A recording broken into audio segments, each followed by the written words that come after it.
Well, a very good afternoon to you, and welcome to this live broadcast of the Senate on this afternoon sitting of 2nd of August, the year 2023. This is a live broadcast that is brought to you by the Parliamentary Broadcasting Unit in partnership with the Kenya Broadcasting Corporation. In the order of business for the members of the Senate this afternoon is that they will be considering a motion by the Chairperson Standing Committee on Finance and Budget. That motion is on the adoption of the report of the Standing Committee on Finance and Budget on the county government's equitable share cash disbursement schedule for the financial year 2023-2024 and approval of the county government cash disbursement equitable share schedule for the financial year 2023-2024. This is a motion that will be moved by the Chairperson, Standing Committee on Finance and Budget. And this afternoon, the members will be resuming debate on that particular motion. And the Chair of the Standing Committee on Budget and Finance will be seeking the House to approve the county government's equitable share cash disbursement schedule for the financial year 2023-2024. A debate on this particular motion already kicked off on the floor of the Senate, and this afternoon it will be a resumption of that particular debate that was interrupted on 1st of August 2023. Members will also be considering a motion by the Chairperson Standing Committee on Health. This motion is on the adoption of the report of the Standing Committee on Health on the death of the late Edward Otieno Onyango due to alleged medical negligence. This is a motion that is lined up for consideration on the floor of the Senate this afternoon when the sitting kicks off this afternoon. On this motion, it follows a paper that was laid on the table of the Senate on Wednesday, 31st of May, the year 2023.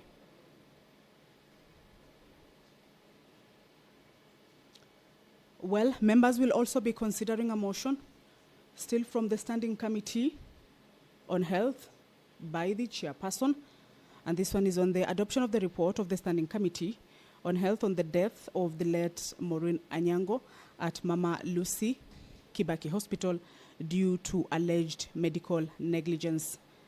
This one was also laid on the table of the Senate on Wednesday, 31st of May, the year 2023.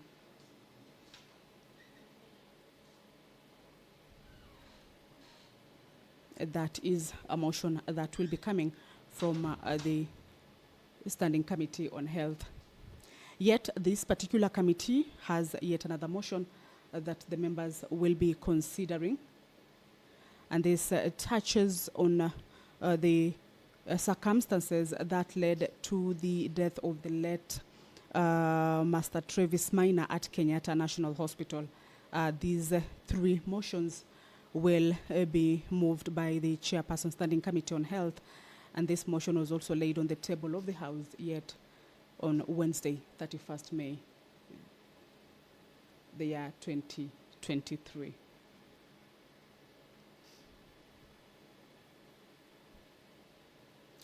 The Speaker of the Senate, Honorable Amason Jeffakingi, has stepped into the chambers. He will be presiding over this afternoon sitting. Allow me to hand you over to this live broadcast that is brought to you by PBU in partnership with KBC. Good afternoon. Mighty God, we beseech you to behold with your abundant favor and blessings us, your servants, whom you've been pleased to call to leadership positions in this republic. We seek guidance to treat and consider all matters that shall come under deliberation in so just and faithful a manner as to advance the peace, prosperity and welfare of our country and of those whose interests you've committed to our charge. Amen.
Clerk, do we have quorum?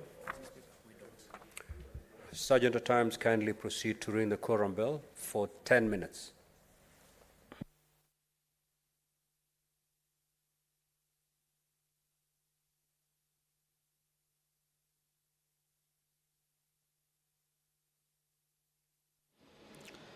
Well, pursuant to the House Standing Order number 40, this touches on the quorum of the House at the commencement of a sitting of the Senate. Indicates that if there is no quorum present when the chair is taken at the time appointed for a sitting of the Senate, the Speaker shall immediately, after the prayer, order the bell to be rung for 10 minutes. So the Speaker of the Senate, Honorable Amason Jeffakingi, has directed, and the bell will be on for 10 minutes as required by this particular standing order. This is to give way for the members who are yet to get into the chambers to enable the House achieve its requisite quorum of 15 members to be able to walk in. Once the quorum is achieved, before the lapse of the 10 minutes, then the clerk will alert the Speaker, and the Speaker will call the House to order. But as you can see, members will be getting into the chambers following that particular quorum bell, and give way for the House to commence its business for this afternoon sitting that is set to begin from 2:30 this afternoon. So the bell is still on. Let's see, the Speaker is talking. Allow me to hand you over to this live broadcast. Order number 2, communication from the chair. Order number 3, the messages. Order number 4, petitions.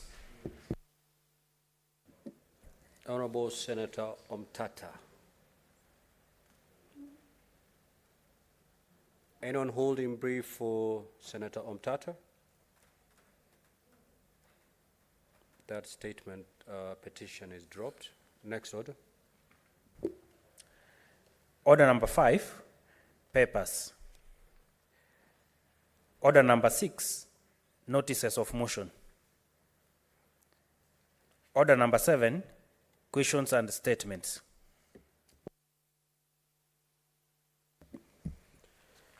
The Honorable Senator Hezena. I'm meant to understand that Honorable Hezena is out on official duty in Kampala, and therefore that statement will be deferred until she gets back. Honorable Wambua.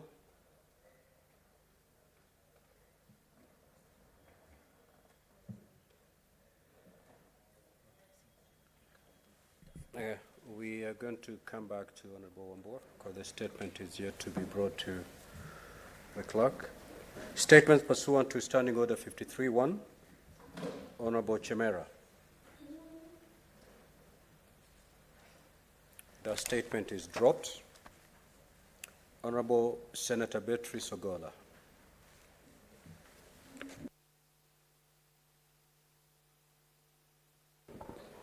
Thank you, the Honorable Speaker.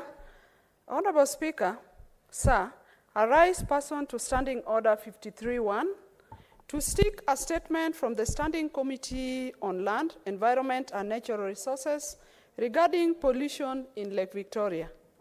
Honorable Speaker, in the statement, the committee should, 1, identify entities and any indirect contributors that discharge waste, raw waste, into Lake Victoria.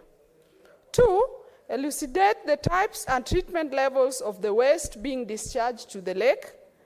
3, state the regulatory framework governing disposal of waste by these entities into Lake Victoria, considering the transnational nature of the lake. And lastly, Honorable Speaker, outline targeted interventions in the short and long term to curb pollution of the lake furnishing the Senate with compliance reports of measures taken to protect the late. Senator Beatrice Akinyi Ogola, MP. Senator Hamida Kibwana. Senator Hamida Kibwana has 3 statements. Any senator holding brief for Senator Kibwana?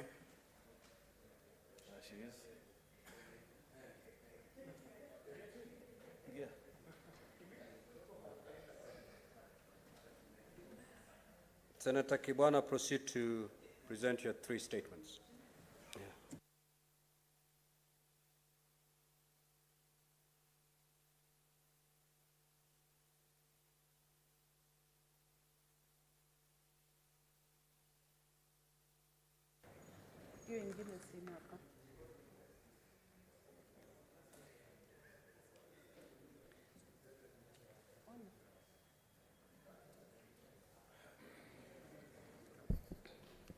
Thank you, Mr. Speaker.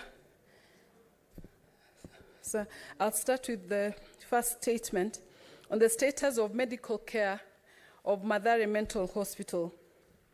I rise to pursuant Order 53.1 to seek a statement from the Standing Committee on Health regarding the status of medical care of Mathare Mental Hospital. In the statement, the committee should appraise the Senate of the current status of infrastructure at Mathare Mental Hospital, indicating the capacity of hospital in terms of the number of beds available and plans in place, if any, to expand the hospital's infrastructure to meet the growing demand for mental health care services. Number 2, indicate the staffing levels of the hospital, stating the number of qualified mental health professionals, such as psychiatrists, psychologists, nurses, and other essential staff currently employed, listing any challenges or gaps in staffing and measures put in place to address them. Number 3, report on the quality of care provided at the hospital, highlighting established standards guidelines that ensure patients receive appropriate and evidence-based treatment, listing challenges encountered in providing quality of care to patients and the actions taken to address and identified issues. Number 4, indicate the budget allocation and other funding for the hospital as a proportion of the national health budget allocated to mental health services, and state whether there are plans to increase funding for the hospital. Number 5, recommend measures to strengthen mental health services, including the establishment of additional mental health facilities, the integration of mental health services into primary health care, and the establishment of community-based support systems for mental health care. I will read the second statement on medical negligence at Kiambu County Referral Hospital. I rise pursuant to Standing Order 53.1 to seek, Mr. Speaker, sir, I rise pursuant to Standing Order 53.1 to seek a statement from the Standing Committee on Health regarding alleged medical negligence at Kiambu County Referral Hospital, resulting in the death of an unborn child. In the statement, the committee should give details of the incident that occurred on July 5th, 2023 at Kiambu County Referral Hospital, where the pregnant woman tragically lost her unborn baby due to alleged negligence by health and medical practitioners and the hospital. Number 2, report on the progress made in investigating the incident, stating actions taken against the medical staff involved. Number 3, explain the measures in place to ensure the provision of quality healthcare services, particularly for pregnant women in public hospitals across the county, giving an assessment of staffing levels, training programs, and protocols for handling emergency cases. Number 4, provide information on the support and compensation being offered to the affected woman and her family, as well as any measures in place to prevent a recurrence of such incidents in future. And number 5, state plans and strategies for improving the overall healthcare system, including the allocation of resources, infrastructure development, and recruitment of qualified medical personnel. My last statement, Mr. Speaker, I rise pursuant to Standing Order 53-1 to seek statement from the Standing Committee of Information, Communication and Technology on the actions being taken by the Ministry of Information, Communications and the Digital Economy to protect minors and online sexual exploitation. In the statement, the committee should articulate the steps taken to reinforce penalties on online sexual exploitation of minors, given that existing laws may not impose severe enough punishments to deter potential perpetrators. Number 2, state initiatives being undertaken to initiate a national campaign to raise public awareness about the perils of online sexual abuse. Number 3, state the amount of public funds allocated in the FY for the year 2023-2024 to bolster the capacity of law enforcement agencies to investigate and prosecute cases of online sexual exploitation of minors, detailing how training, advanced tools, and personnel are being deployed to tackle these intricate and sensitive issues. Number 4, apprise the Senate on the existence of database of convicted online sexual predators, stating plans, if any, to publicize the same. And number 5, provide a status update on the commitment to fully implement recommendations outlined in the national... May the Honourable Senator be heard in silence. Number Senator 5, Kinyua. I'll repeat number 5, provide a status update on the commitment to fully implement recommendations outlined in the National Plan of Action to tackle online child sexual exploitation and abuse in Kenya, 2022-2026. I thank you, Mr. Speaker. Senator Maruma.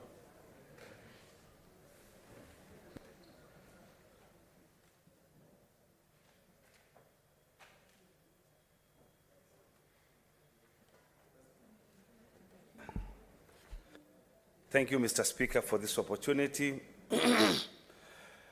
Mr. Speaker, I stand pursuant to Standing Order 53-1 to seek a statement from the Standing Committee on Lands, Environment and Natural Resources concerning mining in the Kishushe area of Taita Taveta County. In the statement, the committee should, 1, provide a list of all companies conducting mining in the Kishushe area and details of artisanal miners in the said area. 2, specify the type of minerals each company and group of artisanal miners are excavating with evidence of licenses in accordance with Section 32(3) of the Mining Act. 3, table environmental impact assessment reports for mining activities in Kishushe area, consent from the landowners and mining contracts, detailing evidence of signing of corporate social responsibility agreements, if any, including proof of public participation.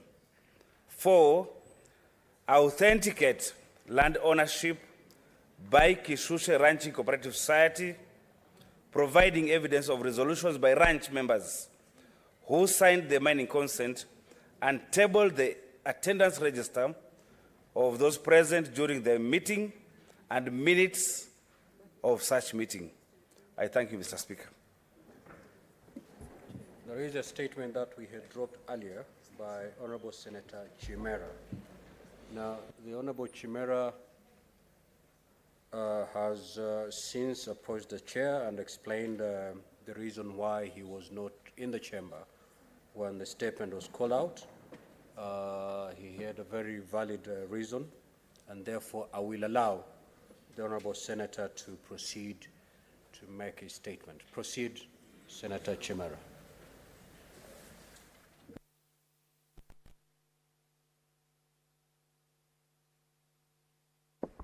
Thank you, Mr. Speaker. Mr. Speaker, sir, I rise pursuant to Standing Order 53-1 to seek a statement from the Standing Committee on Labour and Social Welfare regarding the status of registration of the University's Academic Staff Union, commonly known as UASU. In the statement, the committee should, number one, state the status of registration of the University's Academic Staff Union with the Registrar of Trade Unions. Number two, Mr. Speaker, investigate reports of denial of registration to UASU by the Registrar of Trade Unions, identifying the specific reasons for the denial, if any, and indicate whether any attempts have been made by UASU officials or other relevant parties to address the said reasons. Number three, Mr. Speaker, evaluate the potential ramifications of the non-registration of UASU on academic staff welfare, rights, and overall labor relations within the higher education sector. And lastly, Mr. Speaker, recommend solutions to address these challenges with a view to promoting fair and transparent registration processes in strict compliance with the law. Thank you, Mr. Speaker. Now, honorable senators, I will allow limited comments on these statements that have been made pursuant to Standing Order 53-1. The Honorable Enoch Wamboa.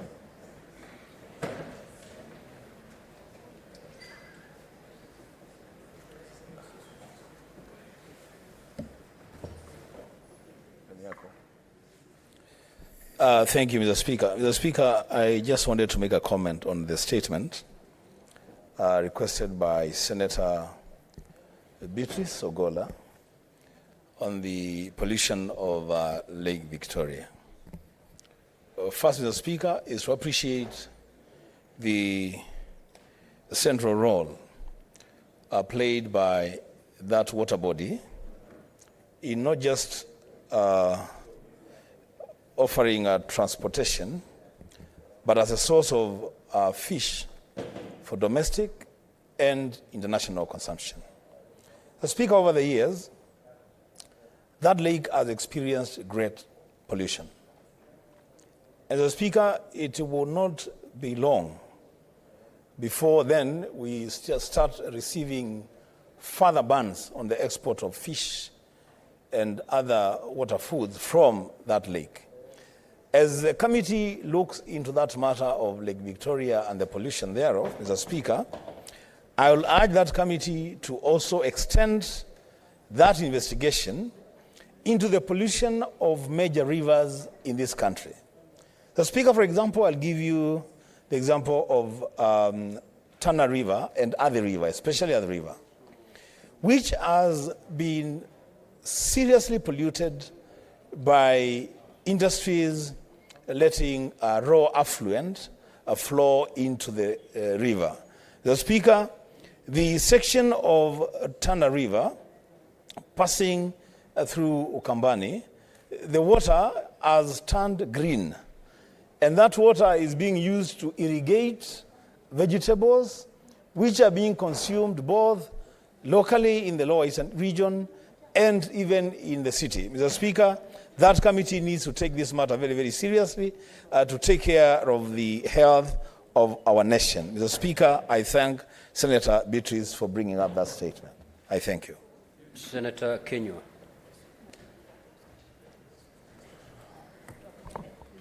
Asante Bwana Spika kunipa fursa hii. Nataka kuunga mkono taarifa iliyoletwa na Senator Hamida. Taarifa kuhusu kuzembea katika hospitali ya Kiambu, Bwana Spika. Bwana Spika, hili jambo la madaktari pamoja na wale wauguzi wengine kuzembea katika kazi yao, Bwana Spika, ni jambo ambalo limekuwa ni donda sugu katika hospitali zetu, Bwana Spika. Kwa sababu ukija unakumbuka Bwana Spika, iko yule mtoto ambayo kamati yetu iliingilia na kuchunguza, mtoto aliyekuwa amegongwa na jembe kwa kichwa, Bwana Spika. Akazungusha katika hospitali zetu, Bwana Spika, na akaaga dunia, na wale madaktari walikuwa wakiangalia. Hakuna jambo lolote walilofanya, Bwana Spika. Sasa hilo ndio jambo lingine linatendeka pale Kiambu, Bwana Spika. kamati inayohusika inapaswa iangalie masuala kwa kindani, Bwana Spika, na waangalie ni jambo lipi linaweza kuwa linaleta hili jambo. Ni ukosefu wa vifaa vya kutosha, ni uchache ama upungufu wa wauguzi, Bwana Spika, ama ni nini, ama ni ule watu kutojali wenzao, Bwana Spika. Bwana Spika, vile vile nataka kuchangia taarifa nyingine aliyoleta kuhusu hii hospitali ya Mathare ambayo inashughulikia watu walio na shida za akili, Bwana Spika. Bwana Spika, ukitembea katika hospitali ile, kwa sababu ni upata wakati mwingine kutembea katika hospitali ile, unapata Bwana Spika, sehemu ile ama hospitali yenyewe ni ndogo sana, ilhali wagonjwa ni wengi, Bwana Spika. Na maswali aliyouliza ni maswali mazuri. Ni madaktari wangapi wanaoshughulikia mambo ya akili walioko pale, Bwana Spika? Bwana Spika, wakati mwingine taarifa kama hii ililetwa, Bwana Spika, katika jumba hili, Bwana Spika, na ikapatikana ya kwamba hospitali yenyewe ilikuwa ni chafu, Bwana Spika. Wagonjwa wamewachwa bila, na uchafu umetapakaa kila mahali katika hospitali ile, Bwana Spika. Kwa hivyo kamati hii ya afya, Bwana Spika, ina jukumu muhimu ya kuzingatia kwamba hospitali zetu zinatekeleza mambo ambayo yanapaswa kutekeleza kwa njia ambayo Wakenya watafurahia, Bwana Spika. Na si hiyo peke yake, Bwana Spika. Ukitembea hata hospitali nyingi like ipi, Bwana Spika, unapata hospitali hazina dawa. Watu wanaandikiwa dawa, Bwana Spika, wanaambiwa hata japokuwa wako na hizi kadi za NHIF, Bwana Spika, wanaambiwa hospitali hakuna dawa. Wanaambiwa kama ni kupiga picha, Bwana Spika, wanaelekezwa mahali fulani, Bwana Spika. Wanakaa ni kama watu wana uhusiano ama ni kama mrungura, Bwana Spika, watu wanapata mrungula pale wale madaktari, kwa sababu wanakuelekeza katika duka fulani ya kununua dawa, Bwana Spika.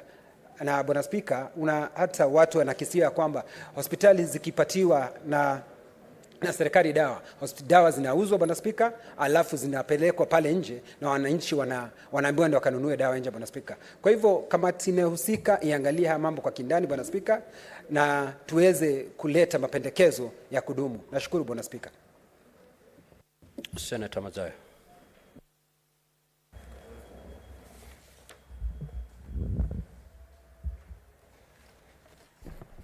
Asante Bwana Spika. Bwana Spika, kwanza nataka kupatia kongole dada yangu Habida kwa hii statement yake ama taarifa yake. Bwana Spika, tunaelewa kwamba hospitali zetu zile za watu ambao ama binadamu wenzetu wa Kenya ambao wako na akili punguani wanakwenda katika hizo hospitali ili kupata matibabu. Lakini tukiangalia zile sehemu zao za matibabu na vifaa vile vinavyotumika kuwaweka katika yale maeneo na hali ya usafi na hali ya chakula, ikiwa akili yao ni akili punguani, inatakana kuwe na serikali iweze kutafakari zaidi kuona ya kwamba wale madaktari ambao wako na ile taaluma inayotumika. Tumeshaenda kama mimi nimesha kwenda katika hospitali ya Potriz kule eneo la Pwani, na ni kwamba matokeo yale tuliyoona kule yalikuwa hayafai hata kidogo. Ni kwamba hali ya usafi inakuwa imepungua, hali ya vile wanavyokaa na kuweza kutibiwa ili kuwa na kuweza kupona. Mtu hata akiwa na akili kidogo akifika pale anazidi kuharibika. Bwana Spika, kitu tunasema ni kwamba inatakana tunaweza kupata wale madaktari wenye taaluma ya kutosha, madaktari wa hali ya juu, ili kuweza kuona ya kwamba wakiwa wanaenda kukagua ama wanaenda kutibu watu kama hawa, tuwe na madaktari ambao wanaweza kabisa kukabiliana na magonjwa kama haya ya akili punguani. Cha pili, Bwana Spika, ni upande wa malazi. Katika mahospitali haya yote ambayo tumeona, hata nimekwenda katika hospitali ya Mathare, malazi yao yanakuwa mabaya sana. Hali ya afya na mazingira inakuwa ya kupungua kabisa. Saa nyingine hata wakiitwa akili punguani, saa nyingine sijui kwa sababu gani, matibabu yao na hali yao ya kuweza kujikimu pale ndani na kuweza kupata matibabu inakuwa hali ya kusikitisha sana. Kwa hiyo mimi naunga mkono statement kama hii. Statement hii ama taarifa hii ni taarifa safi na inaweza pia ikaweza kusaidia. La muhimu zaidi ni kwamba majukumu kama haya ama kuwa na hospitali hizi za watu wengi akili punguani tunaweza kuzipata kama ipelekwe kama mahali kama Meru kule kwa yule ndugu yangu deputy speaker. Huko kuna hitaji pia, ikiwa mimi najua sehemu kama hizo watu kama hawa wenye akili punguani pia wako katika nchi nzima. Tuseme ya kwamba katika kila county iwe inawezekana kupatikana watu kama wale waweze kuwekwa katika hali nzuri. Senator Kadhuri, what is your point of order? Speaker, huyu kiongozi walio wachache, kuna jambo ametaja la Meru, kusema hospitali ya wale watu wana akili punguani ipelekwe Meru. Unajua, anajua Meru vizuri na anajua visa vya watu wana akili punguani ni vidogo sana huko Meru. Kwa hivyo vile umepeana mfano ya Meru ipelekwe hospitali, sioni kama ni vizuri. Mimi nikiangalia pale Kilifi. Ukitembea hata mtu hapa peke yake unaweza hesabu watu wengi sana ambao wanahitaji huduma kama hiyo. Kwa hivyo ungepeana na kwako hiyo hospitali ipelekwe Kilifi, lakini sio Meru. Asante sana. Honorable Senators, I think this is healthcare and it's needed across the country. So let's leave it at that. Proceed, Senator. Bwana Speaker, asante sana kwa hiyo vile ulivyotamka, na mimi nakubaliana na wewe kabisa ya kwamba sikutaja hivyo kwa sababu pengine afikirie mimi nimesema huko kuna watu wangu, kuna ndugu zangu wengi pia wako katika sehemu hizo. Niko na familia ambao damu yao iko pande hiyo. Kwa hiyo nakubaliana kabisa na yale aliyosema. Sikusema kwa hivyo. Kwa hiyo Bwana Speaker, nasema tu hoja ya nidhamu yako ni nini? Asante Bwana Speaker. I can speak very good Swahili. Naweza zungumza Kiswahili Bwana Speaker. Je, sawa, wacha nitumie Kiswahili basi. Bwana Speaker, nina hoja ya nidhamu kwa kiongozi mwenzangu. Wewe unajua vizuri mke wake anatokea sehemu zile za Meru. Na ukiwa umeoa mahali fulani, katika desturi zetu na kanuni zetu sisi kama Waafrika na mila, unawatakia mambo mazuri, unawapangia mashemeji zako mambo makuu kabisa ambayo atawasaidia.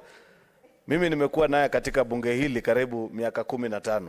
Sijamsikia hata siku moja akitaja jambo lolote ambalo angependa kupeleka Meru. Ile jambo ametaja siku ya kwanza ni kwamba anataka kuwapelekea hospitali ya wenda wazimu. Hiyo ni heshima Bwana Speaker kwa mashemeji zake.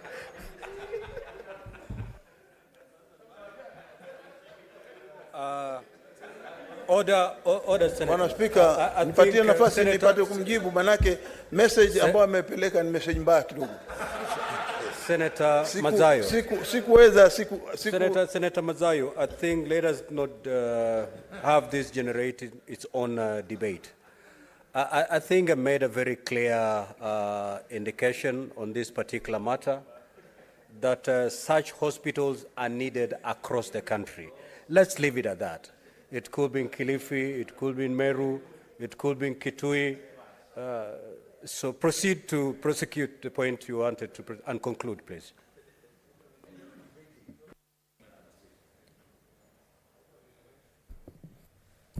At times, saa ingine kama watu kama kina Wambua kikomenda mnetu tunasema pia hospitali kama hii pelekwe Kitui. Lakini Bwana Speaker, la kumalizia ni kwamba taarifa hii ni nzuri na iko na mwelekeo mzuri, na tunaomba kabisa ya kwamba wakati ikiwa imepelekwa katika ile kamati ambayo itadili na hii, ionelea kwamba katika kila maeneo tuliyoyataja 47 ya counties yaweze kuwa na hospitali kama hizi. Asante Bwana Speaker. Senator Cheptumo.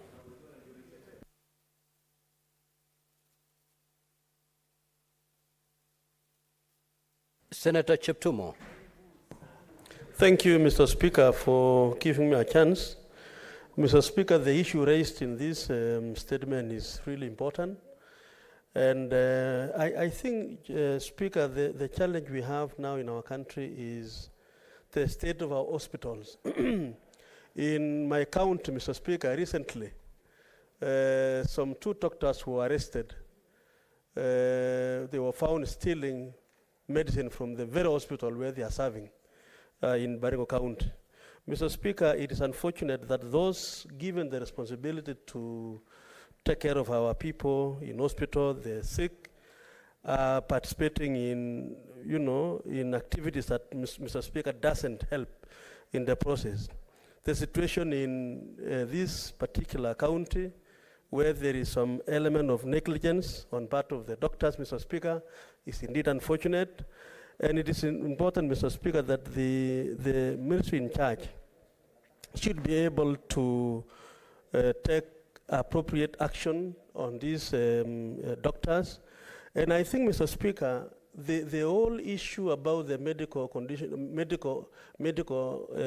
our hospitals across the country is a challenge, Mr. Speaker, that even when we do the development of health facilities to the counties, Mr. Speaker, the county government, Mr. Speaker, should be able to focus in the counties. Mr. Speaker, I saw something said by the governor of Mombasa that he would like to convert that hospital into a parastatal. Mr. Speaker, what is happening in our county referral hospitals is such that when it is being administered, managed, controlled by doctors from the ministry, they don't give appropriate focus, Mr. Speaker.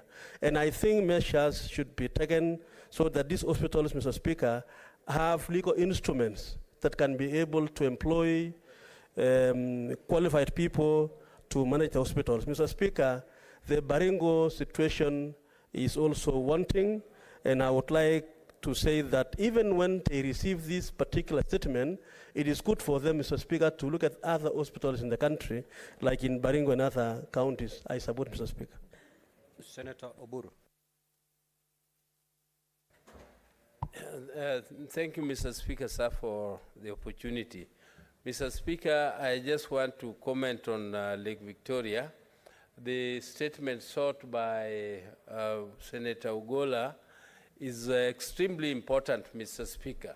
Mr. Speaker, I come from the lake, and the lake is a shared resource between 3 countries, Mr. Speaker, Tanzania, Uganda, and Kenya. And the lake is a source of livelihood for millions of people living around the lake. But, Mr. Speaker, there's a report from the UN which states that the lake is dying. Mr. Speaker, the lake is dying because of pollution. Mr. Speaker, the pollution is from the factories, like the sugar mills around the lake.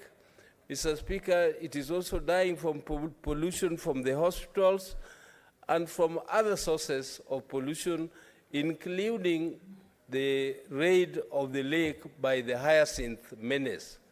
Mr. Speaker, if no steps are taken to control pollution of the lake, it is estimated that within the next 50 years, the lake will be dead. So, Mr. Speaker, this statement which is sought by Honorable Senator Ugola is extremely important. Let the committee fully investigate the lake and find out exactly how it can be revived so that the fish stocks which are diminishing, the fish stocks which, some of them which I used to eat when I was young, Mr. Speaker, have disappeared. Some of the species of fish have disappeared. And this is because of pollution, Mr. Speaker. So, Mr. Speaker, you know, in Kenya is the one which contributes most of the rivers which drain into Lake Victoria. And, Mr. Speaker, the other countries, I think it is only Kagera, which is the major other lake getting into Lake Victoria. And, Mr. Speaker, fish likes breeding in warm waters. And when it breeds in these warm waters, the fish which grow, then go into the lake and go to Tanzania and go to Uganda. But when our fishermen go to look for the fish around there, they arrest them and impose very heavy fines on them. Mr. Speaker, I hope that this lake, which is a source of livelihood, it is the kahawa, it is the tea, it is the gold for these people are living around the lake. And Mr. Speaker, I hope that this committee will come up with a very, very good report which will help to brighten the future of this very important resource for the people, the riparian people living around the lake. Thank you, Mr. Speaker. Senator Onyonka.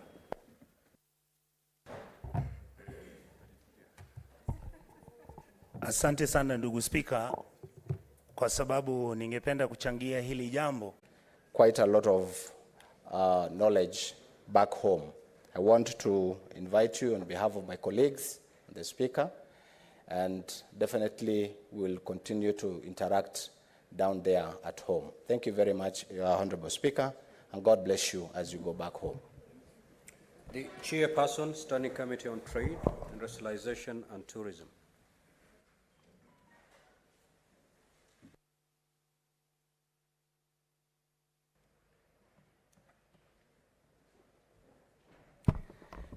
Thank you, Honorable Speaker.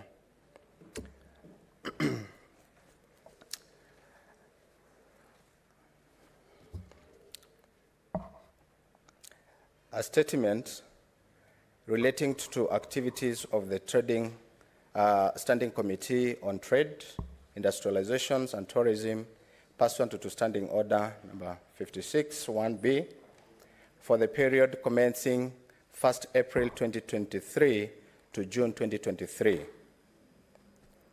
Honorable Speaker, I rise pursuant to Standing Order 56 1B on the statement standing order to make a statement on the activities of the Standing Committee on Trade, Industrialization and Tourism for the period commencing 1st April 2023 to 30th June 2023. Mr. Speaker, sir, during the period under review, the committee held a total of 21 meetings. Bills considered by the committee. Mr. Speaker, sir, during the period under review, the committee considered the following bills: the County Licensing 2022 Uniform Procedure Bill 2023, Senate Bill number 9 of 2022. Mr. Speaker, sir, the bill seeks to establish standard uniform procedure for licensing by county governments. The bill mandates the national and county government to adhere to the need to protect consumers, provide access to information on conditions for issuance of licenses, cost effectiveness in the licensing process, and effective of multiple licensing process. The committee processed the bill and tabled its report in the House on 12 April 2023. The bill is currently at the Committee of the Whole. B, the Startup Bill 2023, Senate Bill number 14 of 2022. Mr. Speaker, sir, the bill seeks to provide a framework on encourage innovation and incentive the establishment of startup through incubation programs and streamline administrative mechanism to registrations and operations. The objective of the bill include, among others, the promotion and establishing environment for the establishment, development, conduct of business and regulations for startup. The committee proposed the bill and tabled its report in this House on 16th April 2023. The bill is currently at the Committee of the Whole. Legislative proposals, pre-publication scrutiny. Mr. Speaker, sir, the committee undertook the pre-publication scrutiny in the following two legislative proposals. One, the Street Vendors Protections and Livelihood Bill 2023, and the Price Control Essential Goods Amendment Bill 2023. The status of the two bills: on Tuesday, 16th May 2023, and the committee held a one-day ritual to consider the two legislative proposals and approve them to proceed to publication. Petitions. Mr. Speaker, sir, during the period under review, one petition was reported on 30th May 2023 by Senator Wakili Hilary Sigei, MP, on the fraudulent dealings on Diageo East African Breweries Limited, Kenya Breweries, and UDV Kenya Limited. In consideration to the petition, the committee held engagement with the petitioner, Mr. Nicholas Rono, and the Chief Executive Officer of Capital Market Authority. Mr. Speaker, sir, the petition has requested the committee to allow the review of the prayers in the petition, to which the committee had agreed, in order to provide a holistic trail on the inherent gaps in the transactions and related mergers, acquisitions, and turnovers.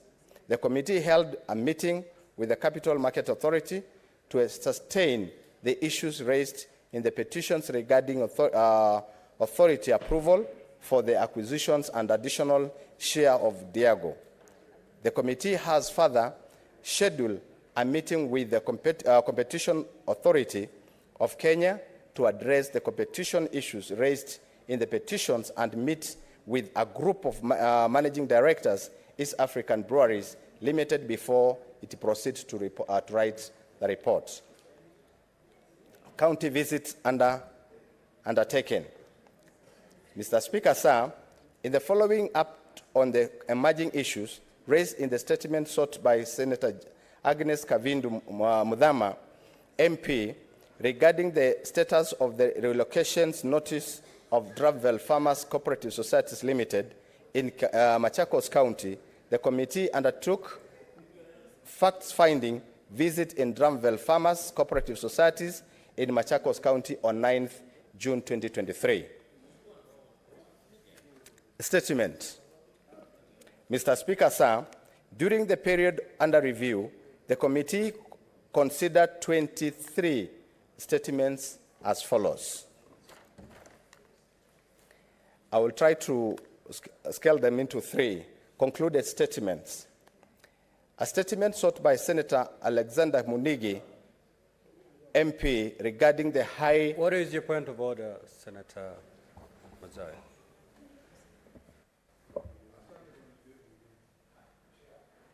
Asante Bwana Spika.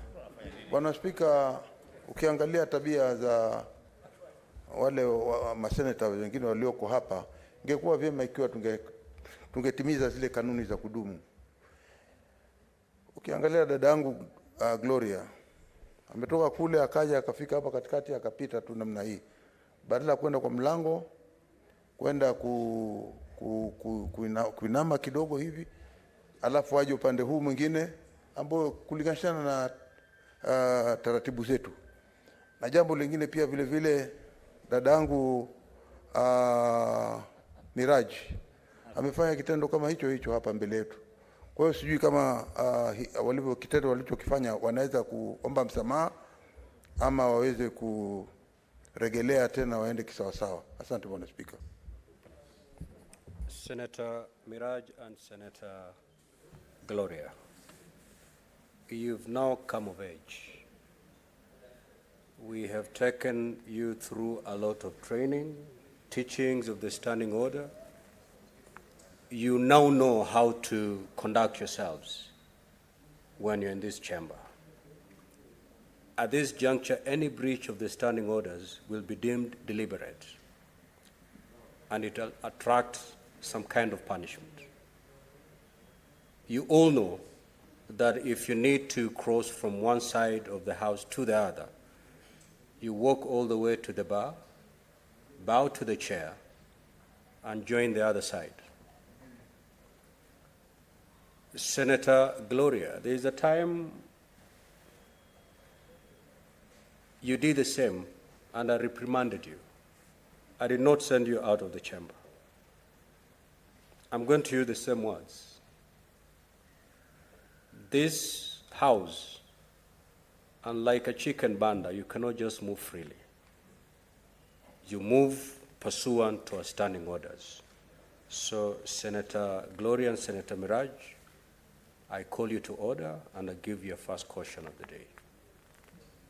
Proceed, Senator Sek.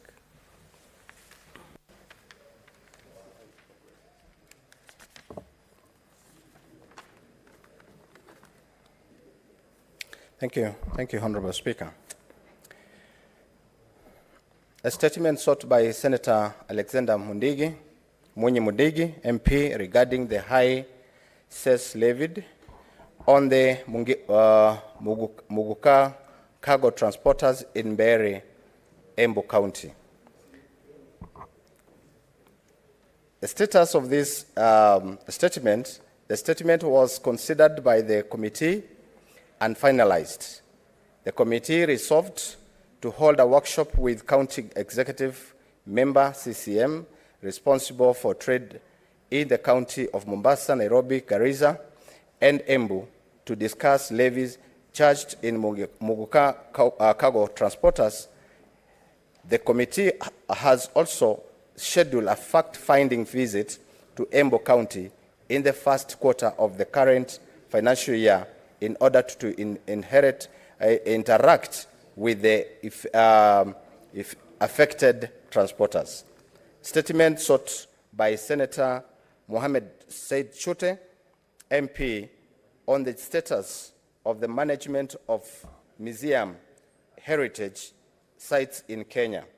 The statement, the committee held the meetings a meeting on Tuesday, 20th May 2023, and consider the responses from the Cabinet Secretary, Ministry of Tourism, Wildlife and Heritage regarding the statement. The committee identified various gaps in the response and solved to invite the chairperson of the National Museum of Kenya, who appraised the committee on the following supplementary issues: the relationship and status of collaborations between the national and county museums, lists of gazetted museums before their devolutions and those that were handed over by the counties, measures taken to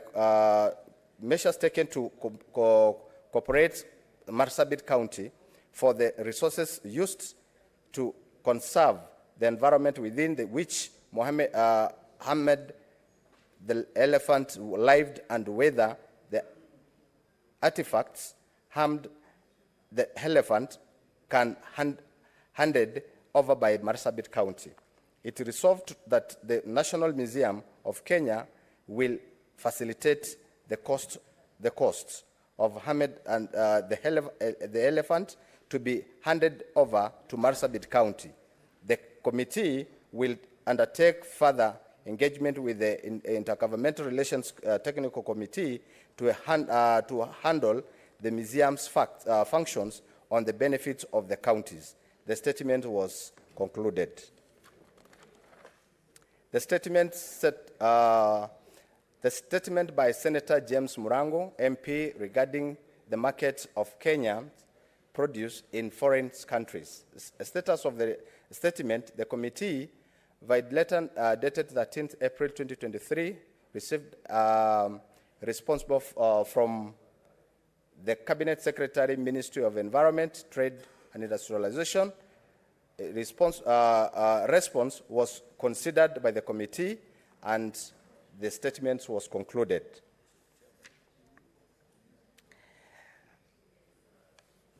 The statement under considerations by the committee, Honorable Speaker, it's a statement... Honorable Chair, you have 1 minute to go. Okay. Okay, let me try to conclude. We have 5 statements that are still yet to be considered by the committee, and we have 12 statements yet to be that are waiting responses from the ministries. 7 responses from the Ministry of Cooperatives, 3 statements from the Ministry of Trade, and 2 statements from the Ministry of Tourism. Mr. Speaker, I wish to conclude by giving the challenges that we are facing as a committee. The main challenges experienced by the committee was non-responsiveness by the Cabinet Secretary with the specific references to the Cabinet Secretary for Ministry of Environment, of Investments, Trade and Industrialization, and the Cabinet Secretary Ministry of Cooperatives and MSMEs, respectively. The committee, at its meeting held on Tuesday, 1st August 2023, resolved to write to the Cabinet Secretary to submit timely responses.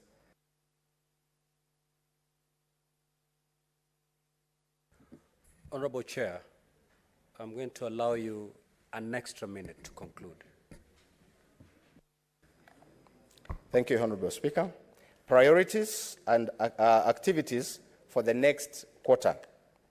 Honorable Speaker, the committee is scheduled to consider the following business in the next quarter: to undertake the inspections, visit to engage the members of the Dramville Farmers Cooperative Societies in Machakos County, undertake an inspection visit to Mbeere, Embu County to engage with affected Mukuka cargo transporters, further facilitate a conference to the CC County of Embu, Nairobi, Mombasa, to undertake a facts-finding visit to Busia and Malaba on stop border posts to evaluate the status of regional trade and Kenya-Uganda trade flow.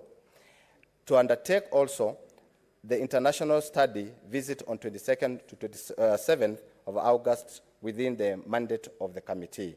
Thank you, Honorable Speaker, Chairperson of Trade and Industrialization Committee. Thank you. Thank you.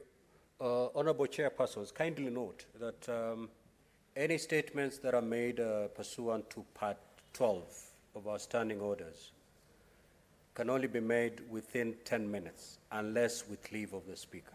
So as you prepare your statements, please abide by that standing order. And if you feel you cannot, the 10 minutes are not adequate, then make prior arrangements to seek the Speaker's permission so that we don't have to do what we've just witnessed today. The Chairperson Standing Committee on Roads, Transportation and Housing.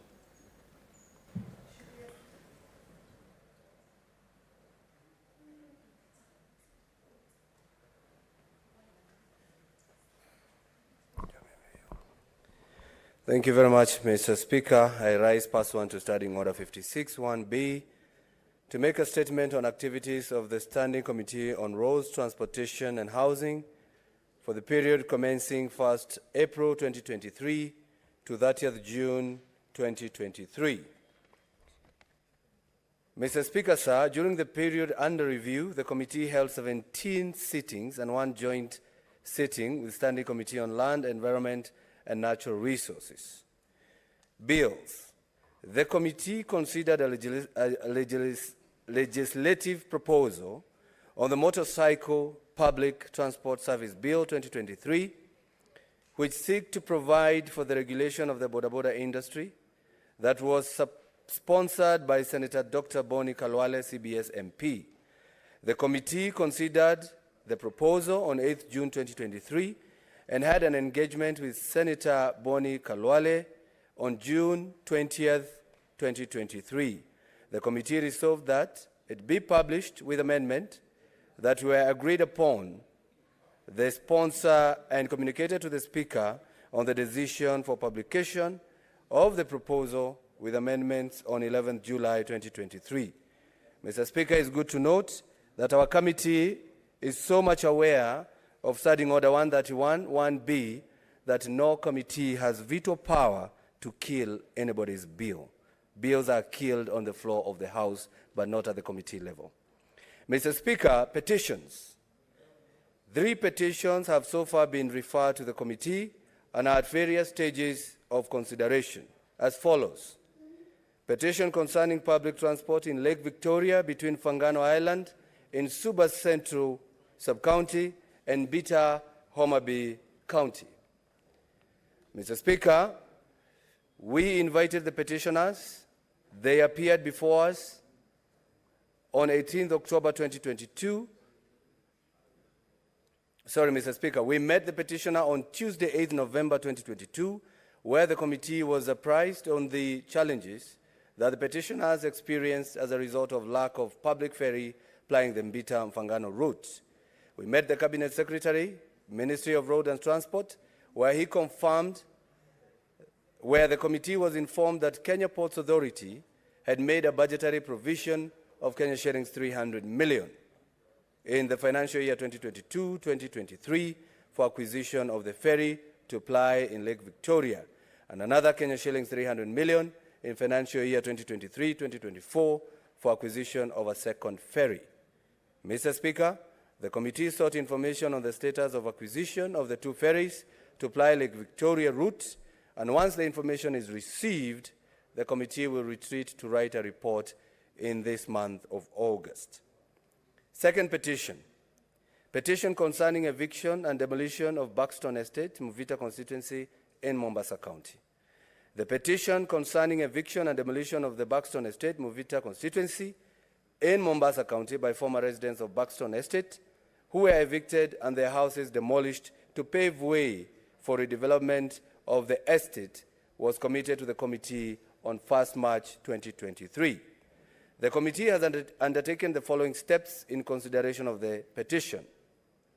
We considered the petition on Tuesday, 7th March 2023, met petitioners on 15th March 2023, met the Governor of Mombasa and the developer of Buxton Estate on 24th March 2023, met the Cabinet Secretary, Ministry of Lands, Physical Planning and Housing on 20th May 2023.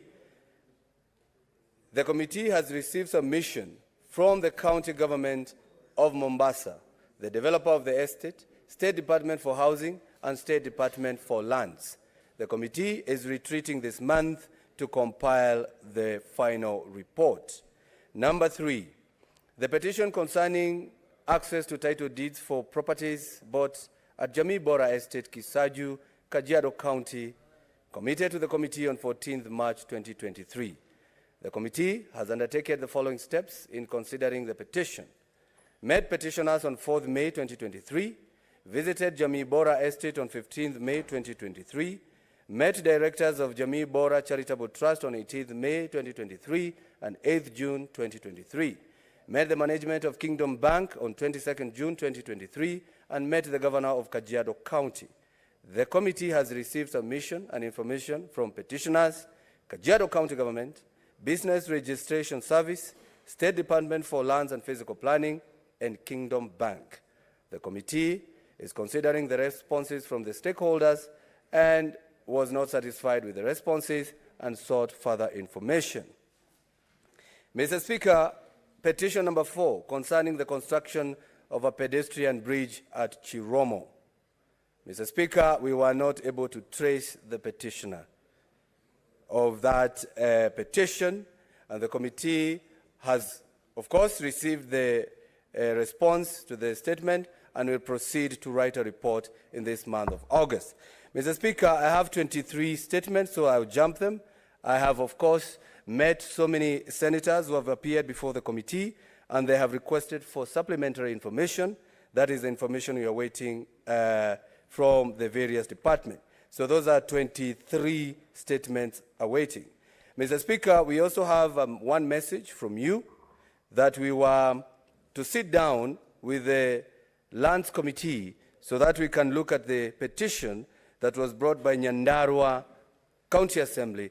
And we are in the process. We visited the roads in Nyandarua, and we are waiting for a report from NEMA. That is what we call Environmental Social Impact Assessment study. Once they bring that, Mr. Speaker, we are going to expedite. Finally, Mr. Speaker, if you can allow me 1 minute to read the recommendations. Challenges. Mr. Speaker, sir, I wish to highlight just a few challenges that the committee and members have experienced during the period under review as follows. The committee sought to invite one of the petitioners, as I said, to a meeting, but could not trace the petitioner as he did not submit his telephone or email contacts.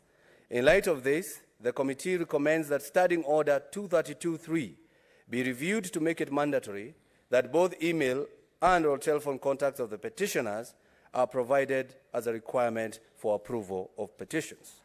And number two, Mr. Speaker, the conclusion of the statement before the committee has partly been delayed by the unavailability of senators who requested the statements when invited to appear before the committee for consideration of their statements. In order to avoid a backlog of business, the committee has since resolved to proceed to consider responses to statements even where these senators are unavailable. Thank you, Mr. Speaker. Senator Karongo Wadhangwa, the Miracle Senator of Kiambu. Thank you very much. Chairperson Park. Chairperson Sessional Committee on County Public Accounts. Mr. Speaker, sir, pursuant to Standing Order 56.1b, I rise to make a statement on the activities of the County Public Accounts Committee for the period commencing 1st of April to 30th of June 2023. During the period under review, the committee held a total of 31 sittings in which it interrogated reports of the Auditor General on financial statements of 15 county executives and 11 county assemblies. And Mr. Speaker, the committee adopted 15 reports for county executives and 9 for county assemblies, and will be tabling them in the current session. Mr. Speaker, sir, during our deliberations, an issue arose regarding the potential conflict of interest where a sitting senator was a governor, chief executive officer, or accounting officer during the financial year of an entity appearing before the committee. Whereas Standing Order 219 allows a senator to attend the meeting of any select committee, the committee observed that the principle of nemo judex in causa sua required that no one should be a judge in their own cause. The committee, therefore, resolved that senators who find themselves in that situation would not be allowed to sit as friends of the committee. Mr. Speaker, sir, Nairobi City County Executive had evaded oversight by the Senate for a long period and had outstanding audit reports for 3 financial years. Mr. Speaker, the committee eventually invited the Nairobi City County government to review the audit reports for the financial years from 2017 to 2020 and made the following observations. Mr. Speaker, there were systemic challenges in collection of on-source revenue, and the committee requested the Auditor General to conduct a forensic audit of on-source revenue for Nairobi City County for 3 financial years and present its findings to the Senate within 3 months. And Mr. Speaker, the variances cited by the Auditor General were to the extent of close to 9 billion between the collections and the reports. Mr. Speaker, Nairobi City County also cited frustrations in accessing records maintained by the defunct Nairobi Metropolitan Service. The committee invited the State House Comptroller, who takes responsibility for the residual functions of NMS, and directed that systems access be granted to the county government. Mr. Speaker, the committee also directed the fast-tracking of the handover and requested the Auditor General to conduct a forensic audit on pending bills for the 3 financial years. Mr. Speaker, with respect to Nairobi, the committee resolved to conduct a public inquiry into colossal legal fees, government-to-government debts, especially those owing to LAP Fund and LAP Trust, and the committee also resolved to conduct a public inquiry into the 5 billion commercial bank loan that the county has failed to service, leading to huge interest and penalties. Mr. Speaker, sir, the committee also took an interest in the unhealthy size and growth of wage bills in many of the counties. Consequently, the committee wrote to 7 counties, namely Kisii, Homa Bay, Nairobi, Nyamira, Nandi, Mombasa, and Garissa, to explain the measures they have taken to reduce their wage bill to the recommended 35% threshold. The committee has since invited Kisii County and given recommendations to ensure fiscal prudence. Mr. Speaker, sir, the committee has seen an improvement in financial management in county assemblies. The main weakness across most assemblies relates to poor asset management. Majority of county assemblies do not possess titles to the land on which the assemblies sit, and the committee has recommended that the Intergovernmental Relations Technical Committee should assist assemblies to secure ownership of these assets, as well as those inherited from defunct council. Mr. Speaker, the Senate, through the County Allocation of Revenue Act, has over the years increased budgetary ceilings to county assemblies way above the recommended 7% threshold under the PFM Act. In some cases, assemblies have received as much as 13% of a county's revenue, while on the other hand, some assemblies still receive less than 7%, for example, Mombasa County Assembly. The committee recommends that the relevant committee undertakes a thorough analysis on the needs of county assemblies so as to ensure uniformity in allocations and compliance with the PFM Act. The committee also recommends the fast-tracking of legislative and administrative measures that will afford county assemblies financial autonomy. Mr. Speaker, sir, during the period under review, the committee scheduled a visit to the Coast region for audit review and project inspection. The visit was postponed to early July, where the committee interrogated audit reports for Mombasa and Tana River county executives. The committee also carried out physical inspection of the Mombasa Stadium and early childhood development centers that had been cited by the Auditor General for lack of value for money. The committee is grateful to Mombasa County Assembly for offering their chambers and hospitality for the meetings. Mr. Speaker, sir, pending bills continue to be a financial burden for most county governments. The committee shall convene a meeting in the next quarter with relevant entities, including the Office of the Auditor General, the Control of Budget, Council of Governors, the National Treasury, and the Ethics and Anti-Corruption Commission, to define actionable measures to ensure the integrity and completeness of accounts payables across the counties. Mr. Speaker, sir, there is lack of uniformity in the accounting policies used in county entities. Whereas financial statements of county funds and corporations are prepared on accrual basis, those of county executives and assemblies are prepared on cash basis. This has made it impossible to obtain consolidated financial statements for county governments and has further amplified the problem of pending bills and returned county revenue fund issues. The stakeholders meeting proposed above will also come up with a timeline for all county entities to migrate to the accrual basis and for the preparation and audit of consolidated financial statements. In conclusion, I wish to thank the members of the committee and the dedicated secretariat that usually sits for long hours to ensure we reduce the backlog of audit reports. The committee will use various strategies, including subcommittees and merger of financial years, to shift to a more proactive mandate and to ensure the Senate is current in its interventions. Mr. Speaker, I want to thank my Vice Chair, who has chaired various subcommittees, and that has helped us to be up to date. I also want to, Senator Methu calls himself the Assistant Chairman of the committee, the same way he calls himself Assistant Majority Leader. But all members of the Public Accounts Committee have done an excellent job for us to be up to date. Thank you, Mr. Speaker. Now, Honorable Senators, pursuant to Standing Order 56.3, I will allow comments for not more than 20 minutes. The Honorable Osotsi. Thank you, Mr. Speaker, for this opportunity. Mr. Speaker, committee system is a very, very efficient way of processing matters in any house. And as you have seen, committees have done a commendable job. I have been listening very keenly to the reports presented by chairpersons. And clearly, Mr. Speaker, a lot is happening within the committees. But, Mr. Speaker, I am concerned that whereas committees are very useful in processing business that is then brought to the chamber for debate and for action, we have a challenge of budgetary constraint.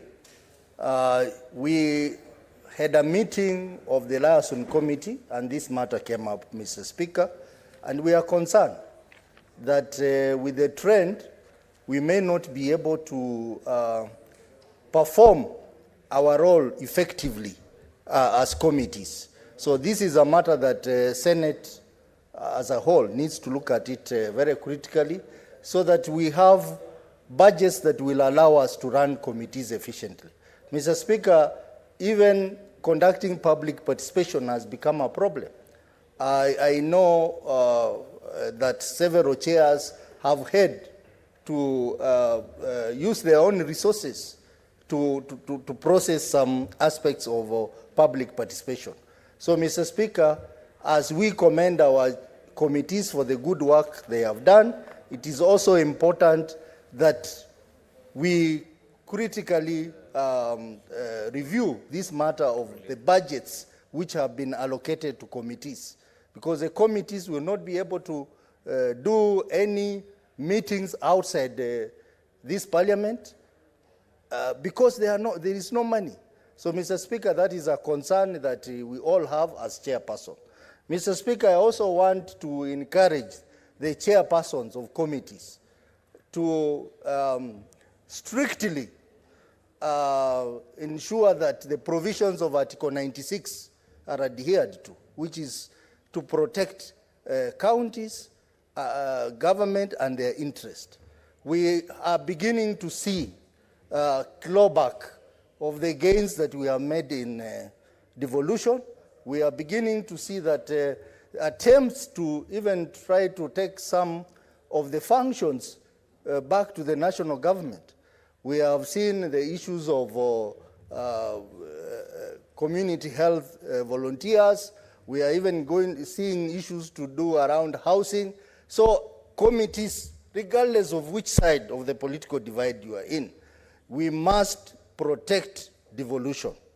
And we must adhere to Article 96 of the Constitution. So I want to encourage you, the chairpersons or the members of the committee, to ensure that is done. In my committee of public investment, we have made tremendous steps in addressing one of the major challenges in the county, that is the management of water resources under the water companies. This is a major issue which we are addressing, and I'm hoping that in the next audit cycle, we will have water entities that are efficiently managed in our counties. Otherwise, I want to commend the chairpersons, I want to commend the members of these committees for working extremely hard under the circumstances. But I want to encourage the Senate as a house to fight for its space, to fight for its budget, because at this rate, we will not be able to function well if we don't have adequate budget, and therefore means we will have less business to transact on this floor of the House, because the committee will die, and therefore there is no agenda to be processed in this House. So, Mr. Speaker, I hope that this issue of budget will be addressed with the finality that it should be addressed. I also want to commend the committee of Public Accounts Committee for the good work they are doing, which we as a committee of PIC, we are also following in your footsteps and ensuring that the governors or the officials who work under governors are accountable for the decisions they make, and the officers are also accountable for the decisions they make. And it is important that this House takes serious steps in ensuring that we ensure that financial management in our county is enhanced, so that we are able to protect the resources that we send to the counties. Mr. Speaker, with those few remarks, I want to further thank the committees for the good work they are doing. Thank you. Thank you, Senator. Majority Leader Aaron Cheriot. Thank you, Madam Speaker, for this chance. Madam Speaker, you have given us this opportunity, 20 minutes, to listen and celebrate the work of our various committees. And we have listened to the reports of the Public Accounts Committee on the good work that they are doing, the Transport Committee, and the Trade and Investments Committee, Madam Speaker. And I'm impressed by the reports that have been brought by the chairpersons. When we began the campaign a few days ago, Mr. Speaker, we sounded like lonely voices when we said that chairpersons must read and perhaps reread Standing Order number 56, 1 and 2, to understand what this standing order provides, Madam Speaker, because we felt that the report that was being brought to the House was completely underwhelming. But I must commend, Madam Speaker, that later on, after the introduction, after that discussion, I see there's a change in how the reports are being presented before this House. They are more updated, Madam Speaker, and it's not just about quoting statistics. Some of them speaks to issues that are alive in society, that members of the public can identify and give us, Madam Speaker, the standing that we need as a House, because citizens of this country don't pay the amount of money that they pay to keep us in Nairobi so that we just enjoy a good AC in this building, Madam Speaker. Madam Speaker, I'll take perhaps a short time, because I do appreciate that it's only 20 minutes allocated to all the senators, and therefore maybe each of us should do perhaps 2 or 3 minutes only and be able to compress our comments and thoughts on what has been said. Madam Speaker, the only thing that I noted is that, unfortunately I think Senator Karungo Thangwa has left, you know, one of the questions that we said last week that each chairperson must ask themselves is, if you are to go to a public participation forum and say that I'm here on behalf of the Senate, I represent the Transport and Committee, what are the questions? Out of 5 questions that members of the public will ask you, what is likely to take the center stage? And I think any public meeting today on transport-related issues will not end. At least each of the 3 of the first 5 speakers, Madam Speaker, will speak on this topic of road safety. The fact that we continue to lose almost 5,000 Kenyans each and every year in a civilized society, that is completely unacceptable. The statistics continue to grow. As we build better roads, Madam Speaker, without changing our ways and without the government giving us a proper response on what is it that we can do so that we stop losing lives of our citizens on the road, Madam Speaker, is something that I expected this committee to tell us. And I hope, as they retreat to continue and carry on their duties, that they will update this House and the country on how specifically they are holding the National Transport and Safety Authority to account, together with their minister, so that we can reduce on that statistic, Madam Speaker. Each and every civilized country has succeeded by way of technology, road signages, and so many other things to bring down these statistics. It's only in the developing world, Kenya being one of them, that we continue to see this problem. And I have a strong feeling that more needs to be done. And I hope members of Transport and Committee who are here this afternoon, Mr. Speaker, are listening. And in the next quarter, as they do an update, they will tell us what measures have been put in place. Because I have seen policy pronouncements by Senator Murkomen, the CS for Transport. But as a House that is charged with the mandate of oversight, is to hold now this Cabinet Secretary to action. Compare what they say in public to what is actually happening, Madam Speaker, so that we know for sure that a lot is being done. Madam Speaker, I say this because you know that last month the people of Kericho were visited with heavy tragedy when we lost more than 50 Kenyans in one go due to a traffic accident. And I hope that this committee, in honor of such victims and many other Kenyans that continue to lose their life, through no fault of their own, just because we haven't been properly organized around the road safety topic, Madam Speaker, can feel that their government understands the challenges that they're going through. Finally, Madam Speaker, a very interesting case that the Trade and Investment Committee has presented to this House. You know, Madam Speaker, this must be the Senate or the Parliament that breaks new barriers in legislation. You know, one of the things I enjoy doing, Madam Speaker, is sometimes watching other parliaments and the kind of work that they do. I enjoyed in 2021, post-COVID, Madam Speaker, the trials that used to happen in the Senate of the US. And perhaps I took a particular interest on Senator Elizabeth Warren, taking on bank CEOs, specifically the Wells Fargo CEO, Madam Speaker, and you know the kind of exchange that they had, holding them to account on what they were doing to individual citizens during the COVID period and pre that time.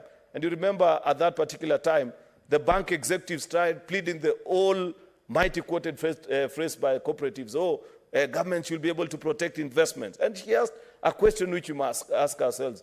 Is it corporates that need protection or citizens that need protection from corporates, Madam Speaker, in this world, knowing the power and influence that certain corporations wield?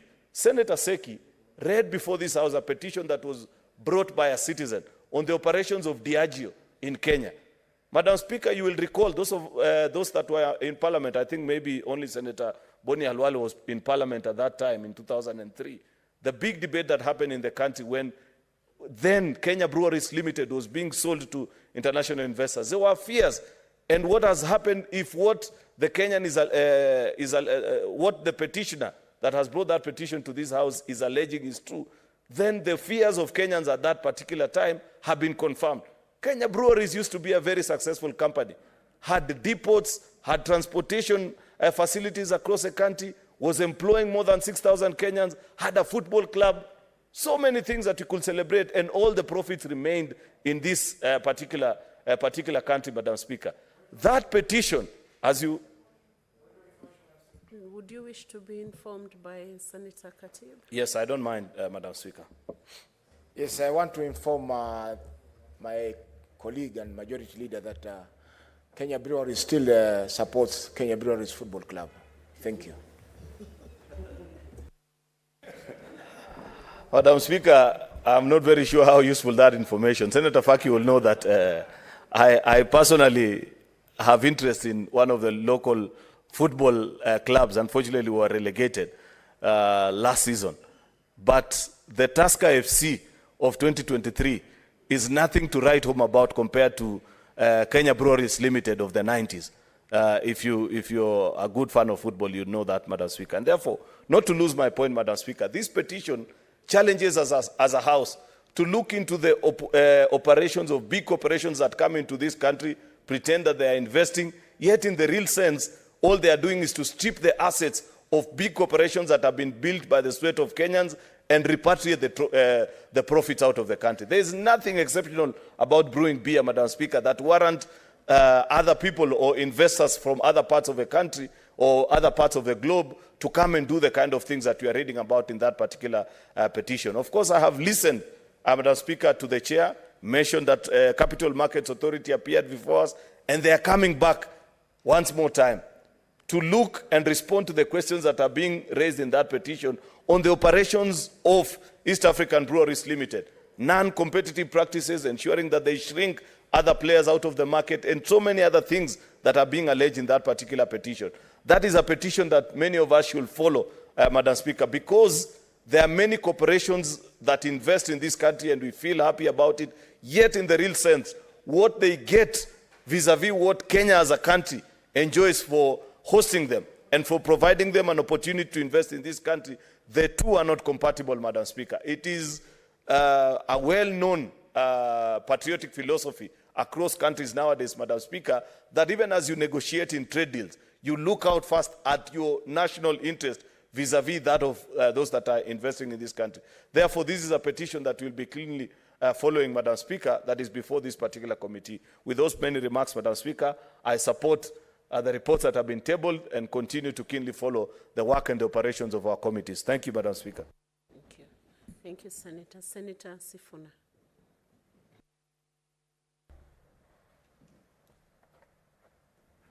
Thank you, Madam Speaker.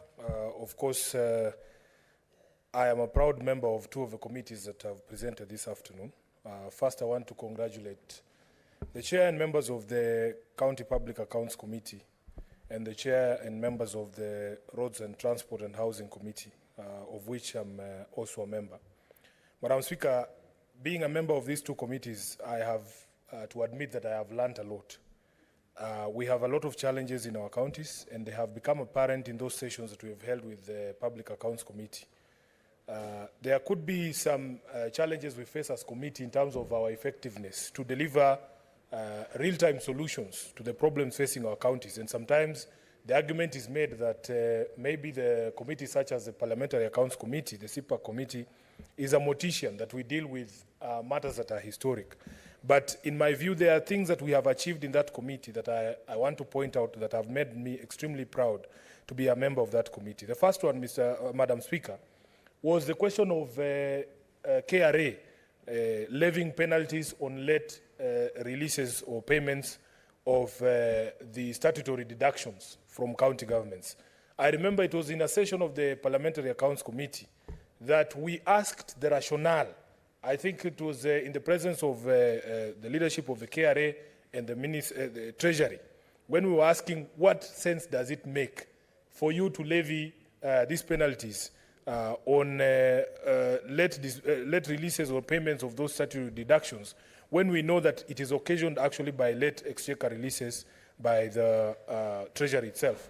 I have seen the light go on. I don't understand why, because I don't think I've spoken nearly even 1 minute, and I saw my colleague here, the leader of majority.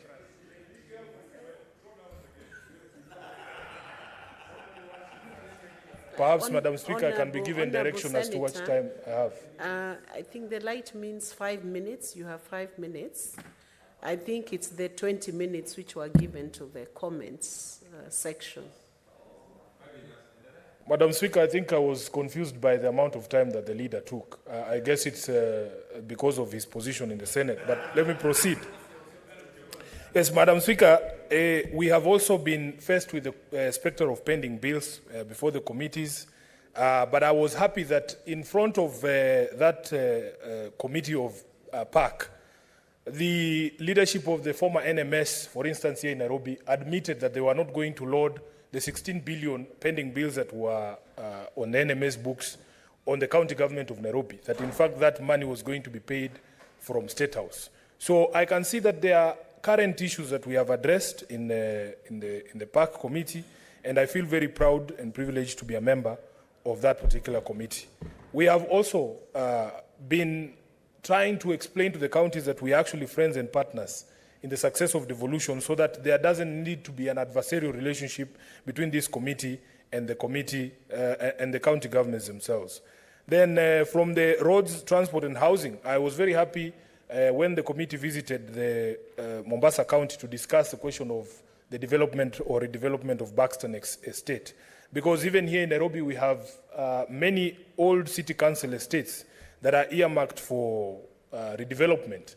And because of the hue and cry in Buxton, we made a resolution as a committee that we would never allow what has happened in Buxton to allow in any other place in the Republic of Kenya. So we inserted ourselves as a committee, even in the current redevelopment plans in Nairobi, and I'm very happy that when I wrote as a senator of Nairobi to the committee chair, Honorable Thangwa, to look and take up the issues in the estates in Ofafa, Jericho, in Lumumba, and in California, action by the committee has led to the institutions that are responsible for these redevelopments, especially the county government of Nairobi, listening to these residents. And even as we speak today, I received a message from the chairman of Ofafa Jericho, Juan Mungonda, saying that they have now been invited formally to actually have a conversation with the county about the redevelopment of Jericho, which is a positive product of the engagements with the committee. I have attended those public participations. I have had Majority Leader allude to them. And it is clear that there is an effort that is being made, at least by the City County of Nairobi, to engage the residents, and I continue to laud the governor and his people for giving an opportunity to hear the residents who are going to be affected by these developments. Finally, Madam Speaker, on the question that my Majority Leader has spoken about on EABL, indeed the petition that has been brought regarding the issue of EABL is a matter that we should all take interest in. that I have had some of the submissions that have been made before the committee. As the chairman himself confirmed, the Capital Markets Authority appeared before that committee, and from the perspective of the Capital Markets Authority, there was no wrongdoing during the transfer of those shares. And it is also not something to be overlooked, my brother Majority Leader, that in fact this institution continues to provide Kenyans with a lot of employment opportunities. There are farmers in the western regions who are now growing sorghum and earning a living from what EABL and barley. So that we should find ways in which we can resolve issues that arise when companies such as this that are major employers in this country and that contribute to the economic development of this country have issues in a way that does not scare investors or vilify companies that are just trying to do business. As a regular consumer of the products of EABL myself, Madam Speaker, one of the problems that we face in this country is high taxation. In fact, if you speak to the management of EABL, they will tell you that just these last few months, the sales have gone down because many people can no longer afford this product. And even when, Madam Speaker, protect me because I know there are Christian fundamentalists in the House. But the point that I am making is even when we take the war on illicit alcohol to the villages, it is very critical that we do not send even those people who could afford the regular beer a few months back to now start pursuing or looking for this cheap illicit brew because they can no longer afford to buy products such as those that are sold by EABL. Madam Speaker, even the sales going down means a reduction in the taxes that could otherwise have been collected from these particular products. And it has an effect on everyone and on everything. If a company does not have spare resources, for instance, if their profits go down, then even their involvement in social and community projects such as the Tusker FC and the EABL football club that Majority Leader was talking about reduces. It is not possible for you to spare money for some of these projects if you do not have sufficient sales and you're not making the sort of profits that you are making. Indeed, I recall the good old days when East Africa Breweries football team, they would come to Kakamega where I grew up to play a team called Motcom, which was the Ministry of Transport and Communications. And big as they were, we used to whip them, Majority Leader. So the fact that the team is not performing as good as it did in the 90s does not necessarily mean that EABL is now a bad company. Time up, Senator Sifuna. Senator Methu, you are either the Christian fundamentalist or a regular consumer like your colleague.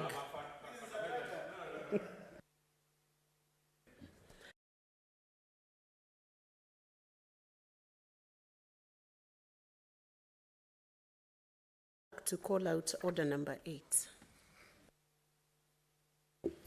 Order number 8, the Care and Protection of Child Parents Bill, Senate Bills number 29 of 2023, first reading.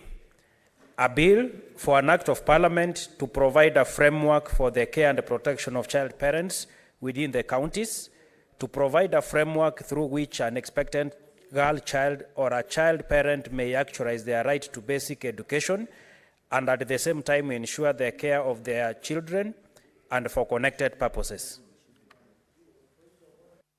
Order, what is your point of order? Senator Cherarige.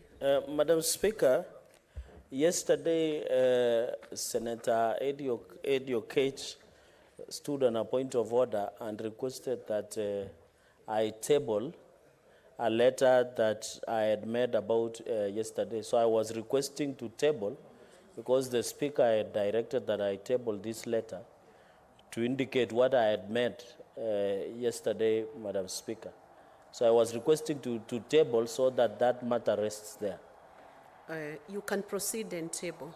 So, Madam Speaker, I beg to table the letter from the Ministry of Interior and National Administration. I will look at the letter that is tabled and we'll make a finding. What is your point of order, Senator Osotsi? Madam Speaker, I think it will be right for the letter to be tabled when Senator Eddy is around, so that we can confirm the the allegation that he made and whether that letter substantiates those allegations. What is your point of order?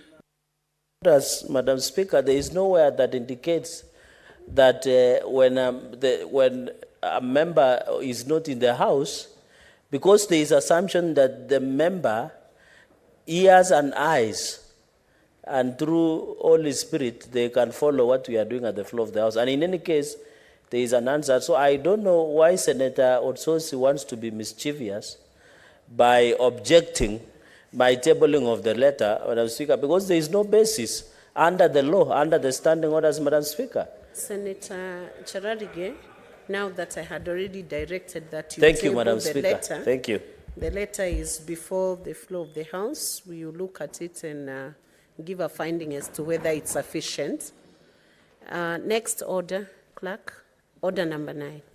Order number 9, motion, adoption of the report of the Standing Committee on Finance and Budget on the county government's equitable share cash disbursement schedule for the financial year 2023-2024 and approval of the county government's cash disbursement equitable share schedule for the financial year 2023-2024. Resumption of debate. Senator Tabitha Mutinda, you had a balance of 58 minutes. We hope you can do it sooner than the 58 minutes. Yes. She had moved the motion. Thank you, Madam Chair. And as at yesterday, I had started tabling this motion, Madam Speaker, and as it is stated, Madam Speaker, that the Senate adopts the report of the Standing Committee of Finance and Budget on the cash disbursement schedule financial year 2023-2024. This is this financial year, laid on this table of the Senate on the 27th of July, and pursuant to Section 17.7 of the PFM, Standing Order 189.3, the Senate approves the county government cash disbursement schedule for financial year 2023-2024. Madam Speaker, Article 202(1) of the Constitution provides that revenue raised nationally should be shared equitably among the national and the county governments. And so this is a requirement that is after the enactment of the DORA, pursuant to Article 218(1) of the Constitution. Following the enactment of DORA, Parliament is required to process the CARA pursuant to Article 218, and this is a bill that its mandate is to share revenue, to share monies to the 47 counties. Madam Speaker, this is a very important point of this Senate. This is one of our key roles as Senate, whereby we ensure that counties get their money on time, because as a finance committee, we ensure that we pass these bills on time and also ensure that this schedule is also tabled to this House on time. Let me state that, Madam Speaker, in the allocation of these funds, there are different parameters and indexes that are used so as to allocate funds to the different counties. They are based on different parameters, and some of these indexes range from the Agricultural Services Index, which is about 10%. There is the equal share at 20%. We have the urban services, 5%. Health services at 17%. Other county and population matters at 18%. Land space at 8%, and road index 8%, and the poverty index at 14%.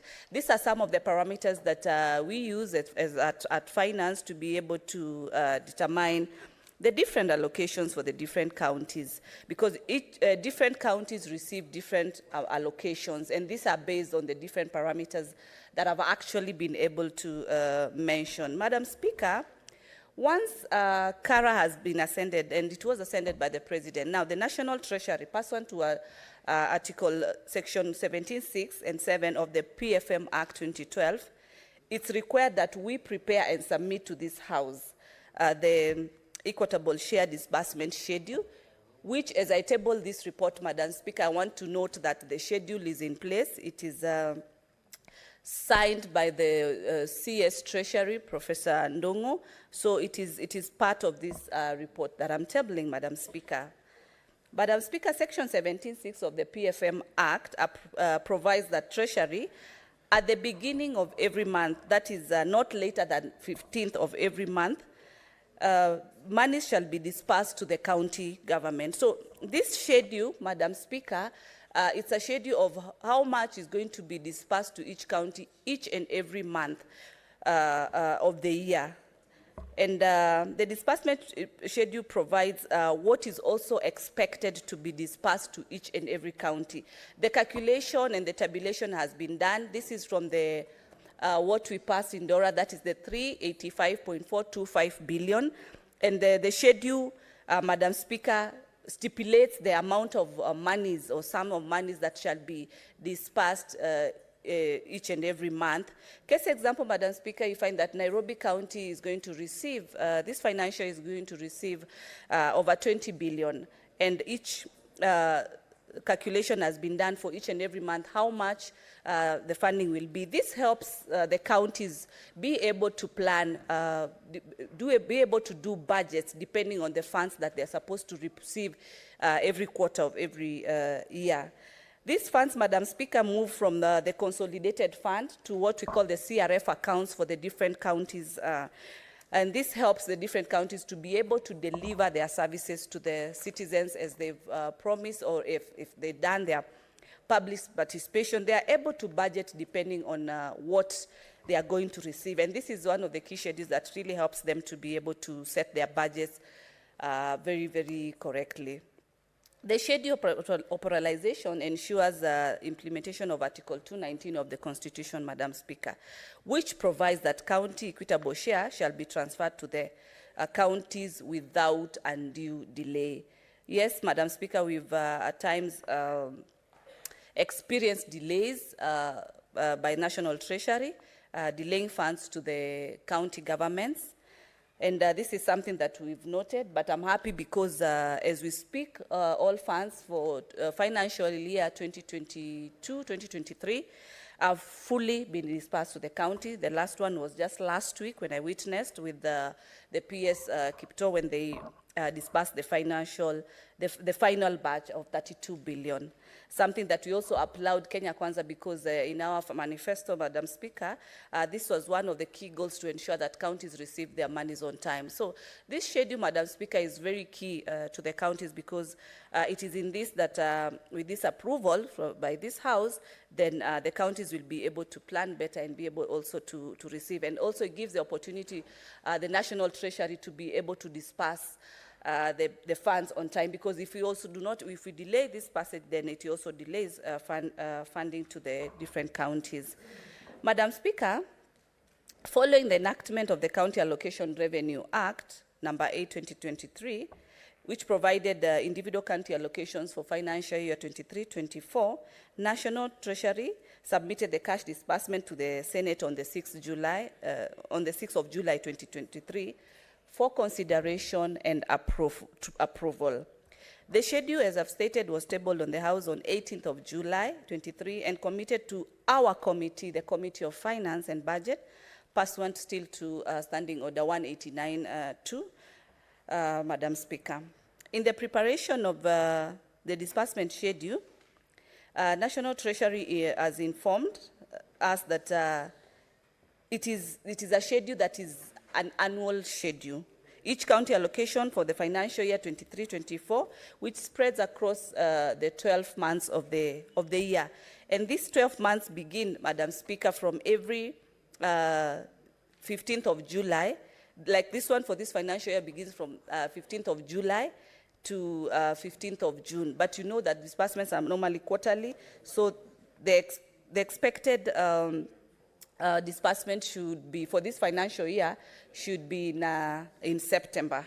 Madam Speaker, it's good to note that this financial year, the total, as I've said earlier, the total amount that we passed during DORA, the 385.425, is what is undergoing has undergone the schedule, is what has been distributed for the different 47 counties. with the different parameters that we've stated below. And I want to know, the House to note, Madam Speaker, that the parameters, the percentages that I've just stated are the percentages for financial year 2019-2020, because the law says that that is what should be used within the 5 years. So we are looking at 2024, whereby we are, as a committee, are going to come up and set new formulas that are going to determine different amounts of funds for the different counties, Madam Speaker. Madam Speaker, as I've stated in terms of the duration, by every 15th of every month, you find that the allocation of these funds are disbursed to the counties. It is also good to note that the total amount per every disbursement, Madam Speaker, per month amounts to about 32.1 billion monthly, because it's calculated at around 8%. But in the final part, we look at a calculation of 9% of the total allocation, Madam Speaker. Madam Speaker, in the consideration of the disbursement schedule, us as a committee, and I really want to thank my committee members. Finance Committee is one of the committees that is actually very, very busy, Madam Speaker. We really have so many bills, and as you can see, I appreciate the House because they are always prioritized. Because our key mandate is to ensure that counties have funds and are able also to receive their funds on time. So Finance Committee is a very, very busy committee, Madam Speaker. We also are guided by the timelines of each and every bill that we bring aboard to this House, because those timeline factors, if not then considered, then we find that we are not following or abiding to the timelines of the Constitution. So I want to really thank my members of the committee, because they've been very, very committed, led by my whip leader, Senator Boni Halwale, Senator Onyonka, Senator Faki, Senator Shakila, Senator Eddie, not forgetting the Honorable Chair, Senator Ali Roba, and of course the other members, Joyce Coril, Senator my namesake Tabitha Keroche, been very, very committed to ensure that we commit to ensuring that timely response of these bills has been put in place. The stakeholders that work with us in these committees, one of them is the Office of the Cabinet Secretary, the Office of the Ministry of Treasury. We also have the CRA. They've been very, very active in ensuring that during the tabling of any of the bills at Finance and Budget, we really have their inputs. I can't forget the input of the COG, led by their chair, none other than the governor of Kakamega, Honorable Baraza, his deputy, and the other member, I remember Governor Simba. They've been very active to supporting this committee. Something that we really do appreciate. The secretariat that we have, Madam Speaker, is key on point on all that needs to be done to ensure that we are able to table our bills on time. We are able to have the right schedules on time. We really applaud them. But I want to note, Madam Speaker, in the implementation and in the whole process of these schedules, you find that we also observe as a committee a few things, and I would want to say that one of the observations is that there's a very big need to be able to align the timeline for the submission of the cash disbursement to the passage and the assent of the county allocation revenue bill.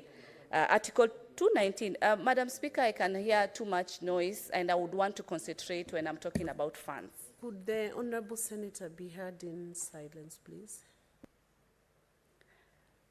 Proceed, Senator Tabitha. Thank you so much, Madam Speaker. And as I've said, this is a Senator Cheptum was the one driving that noise.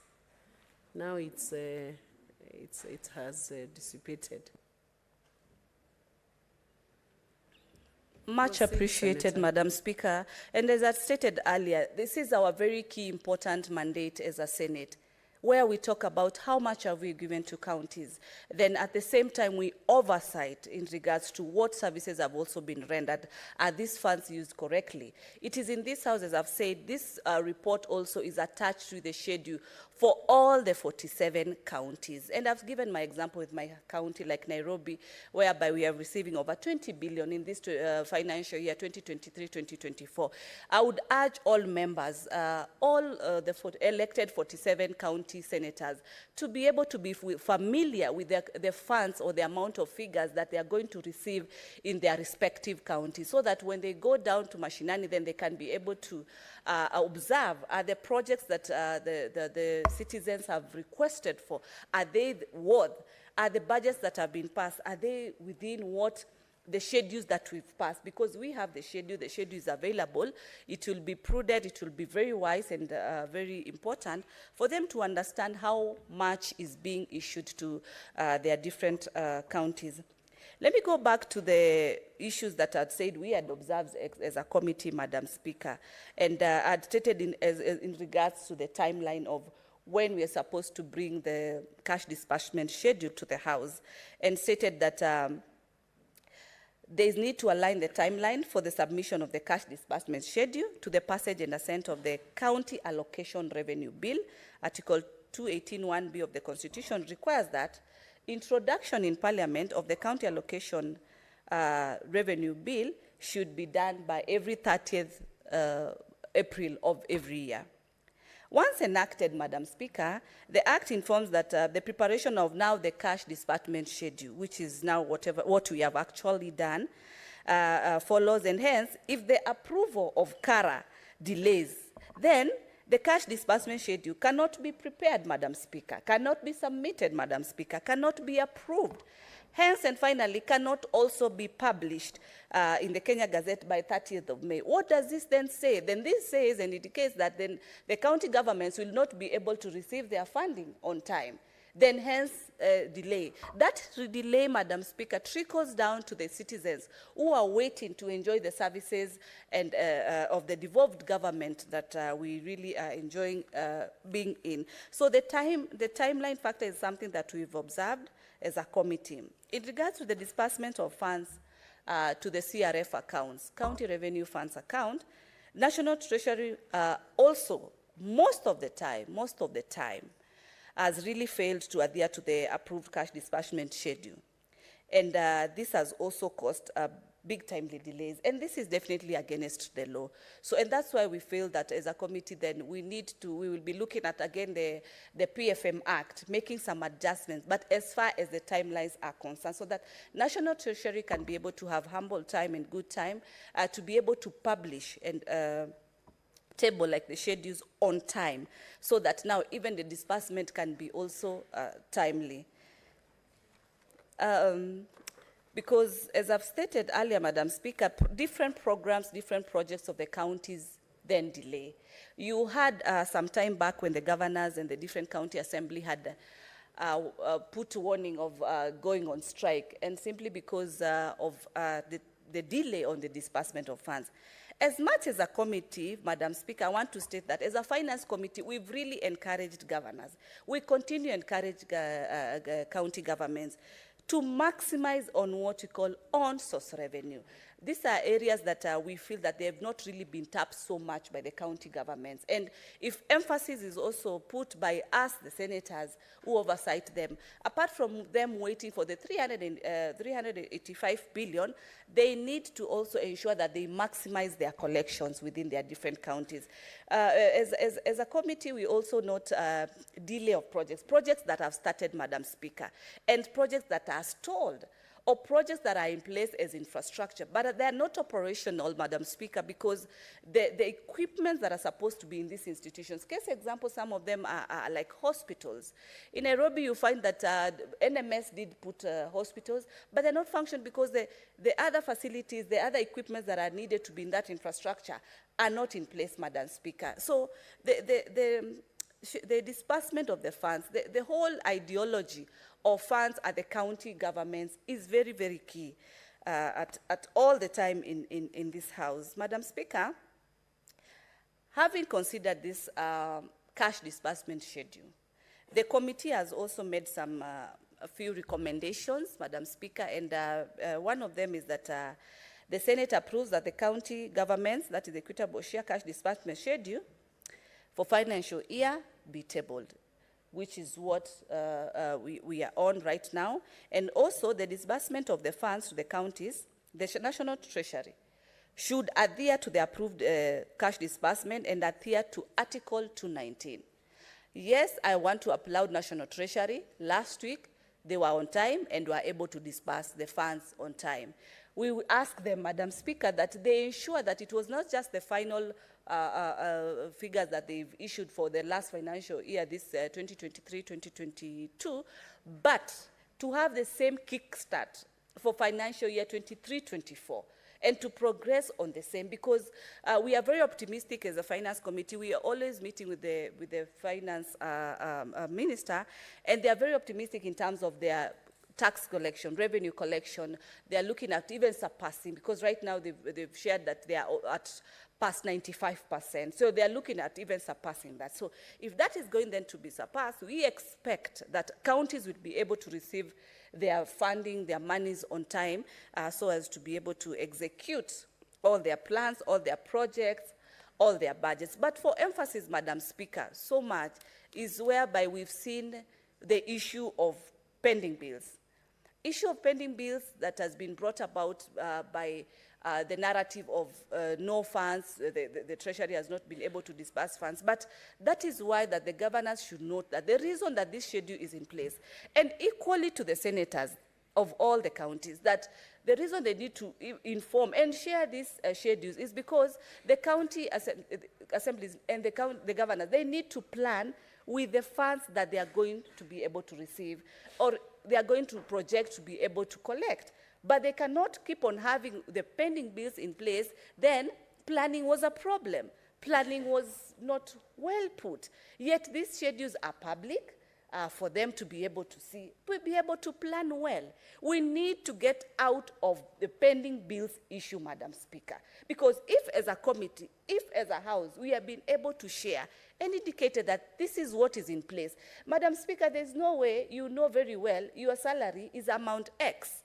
And Madam Speaker, you want to spend X squared. It can't work out.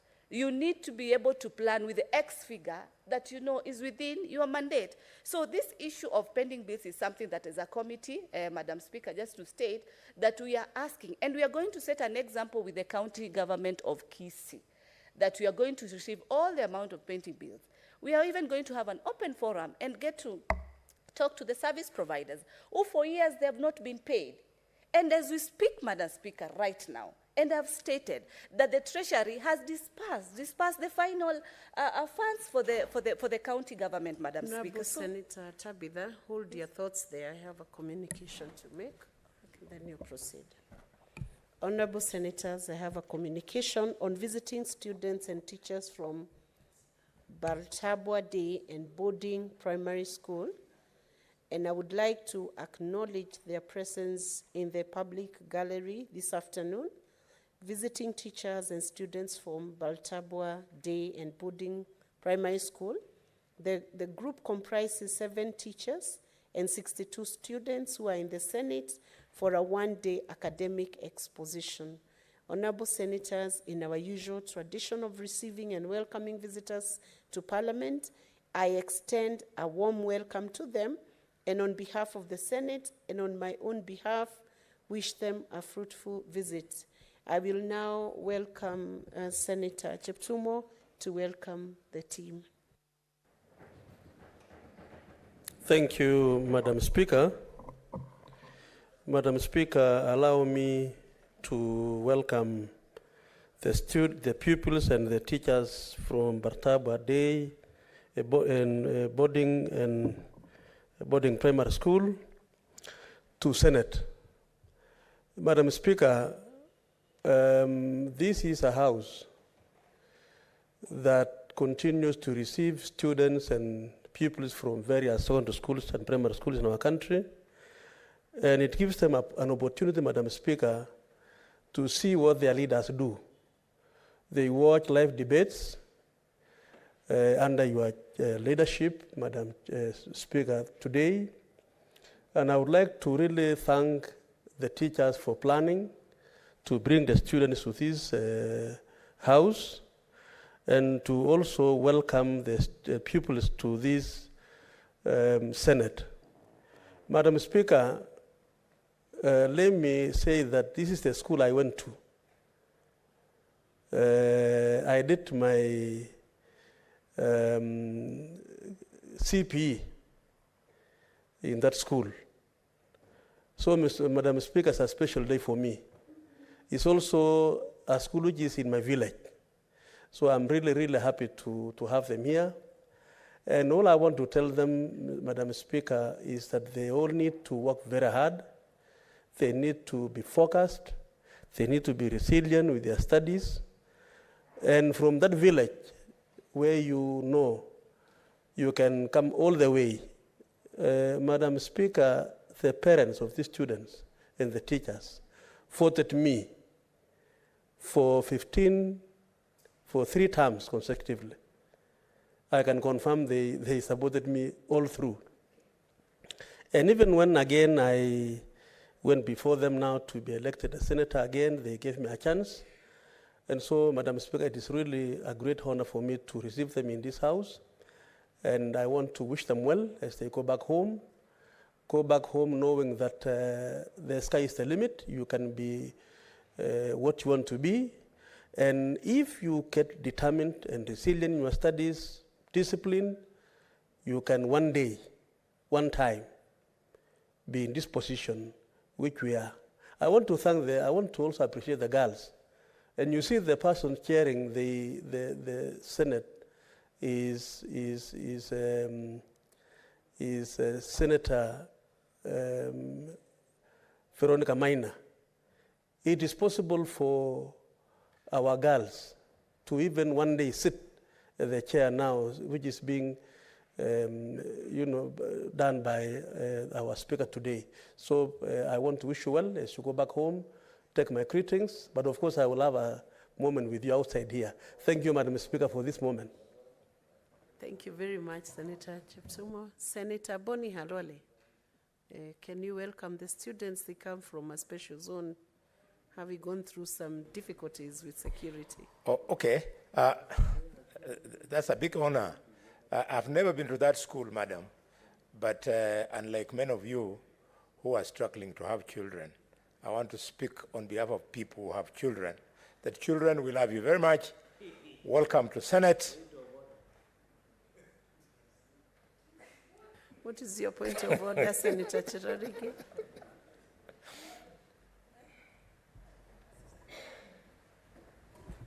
Madam Speaker, did you listen to what Senator Boni Halwale, I right understanding on the number 98 and 105?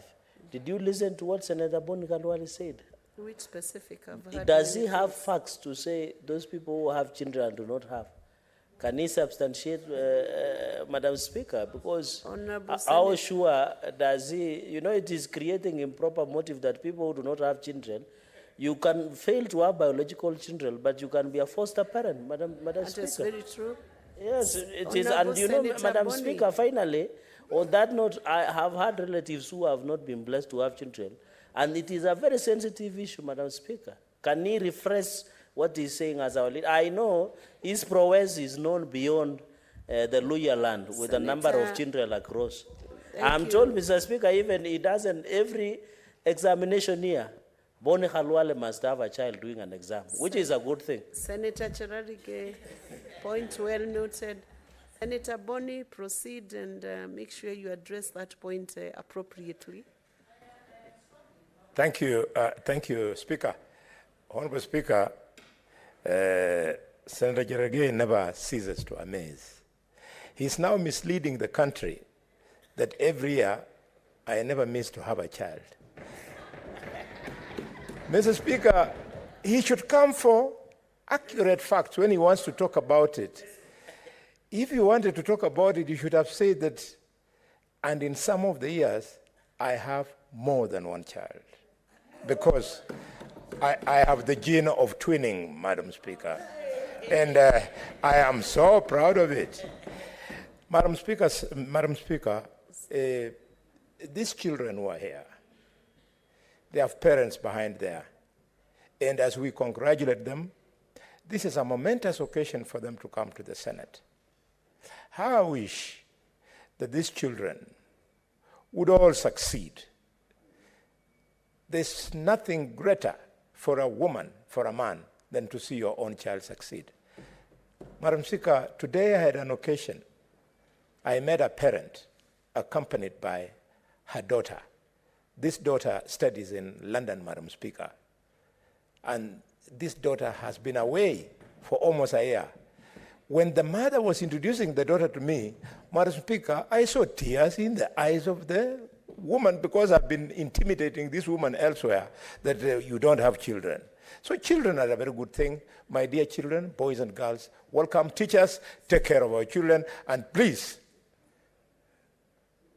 no drugs, no alcohol. Leave alcohol for athletes and adults like us. Thank you, Senator Boni. Senator Tabitha, you can resume the floor.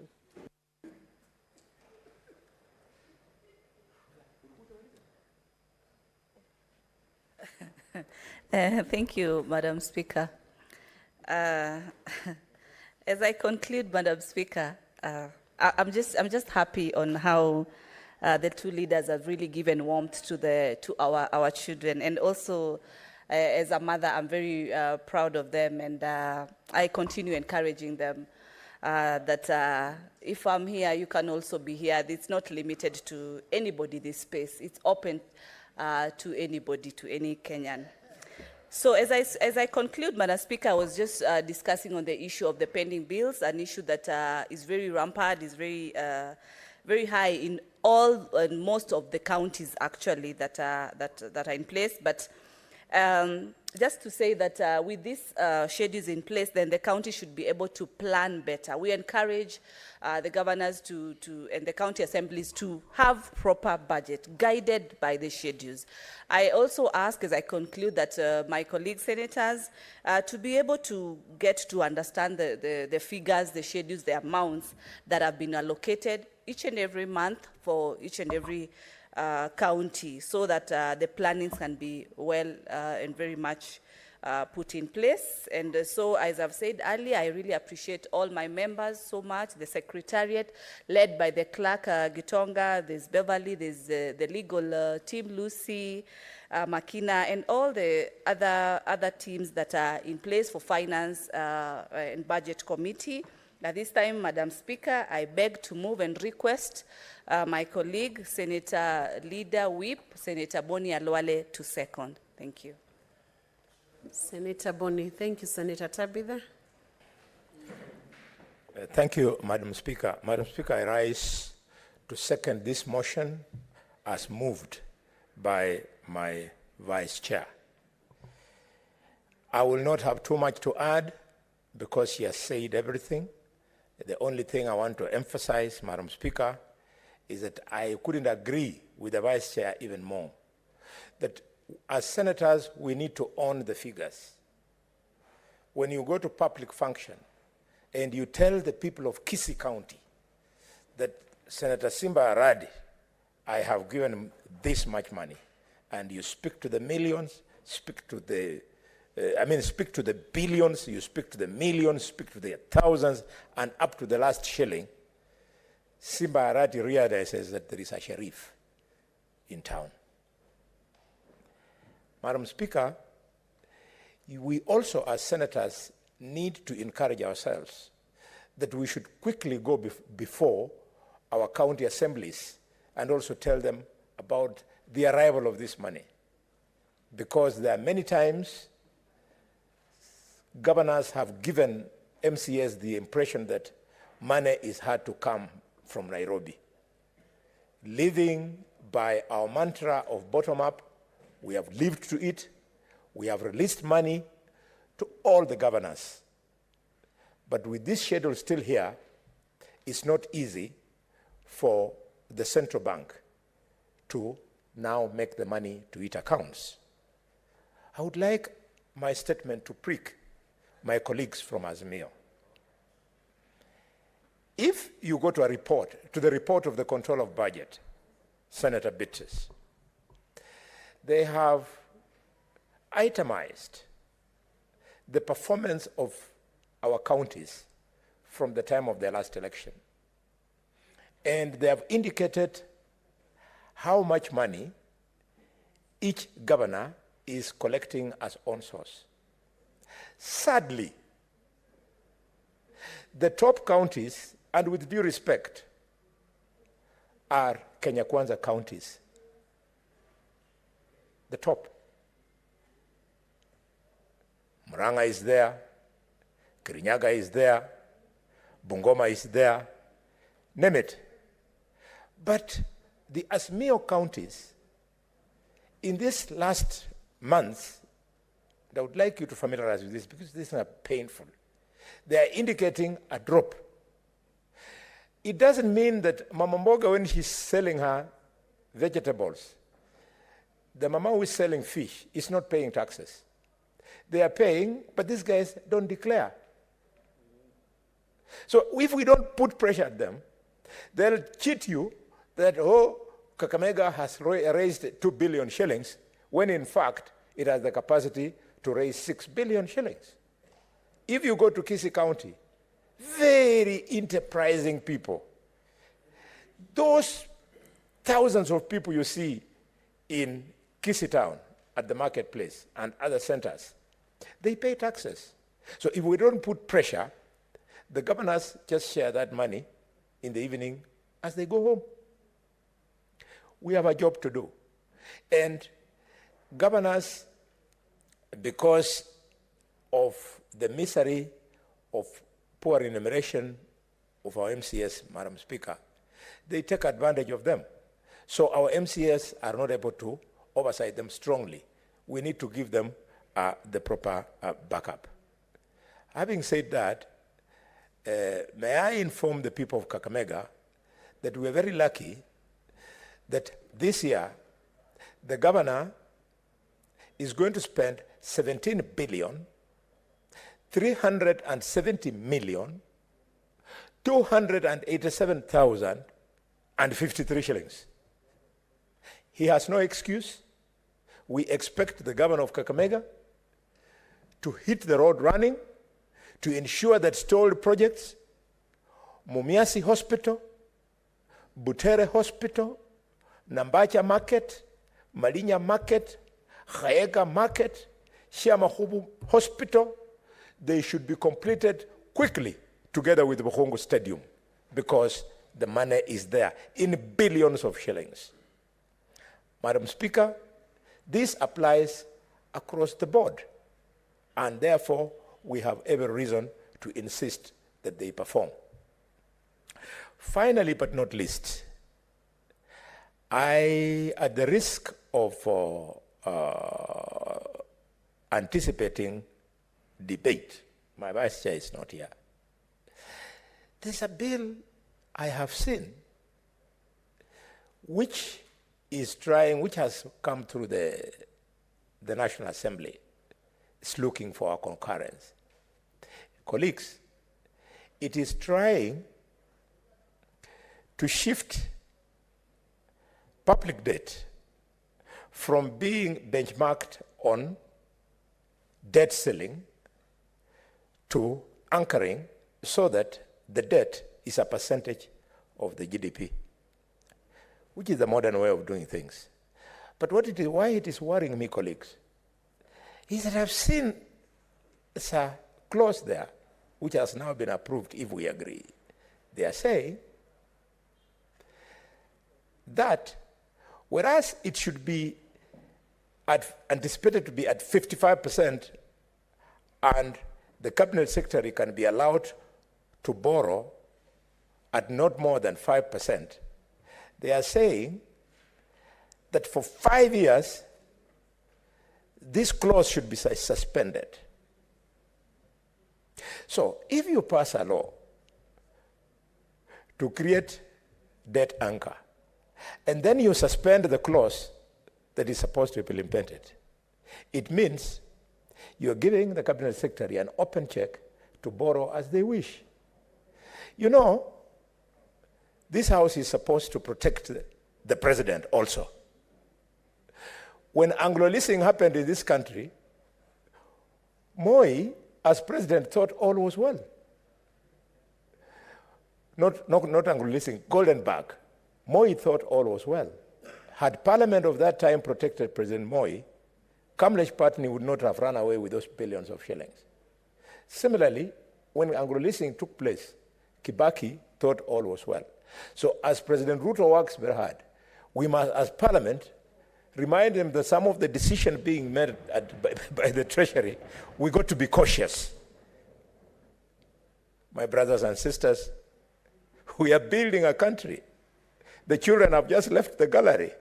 So if we don't grow the economy so that those children are better off, it means all of them will just find themselves in the streets, jobless. The way today we have 4 million children on the streets, and yet they are holders of degrees, diplomas, and certificates because our economy is not growing. Thank you so much. I second the motion.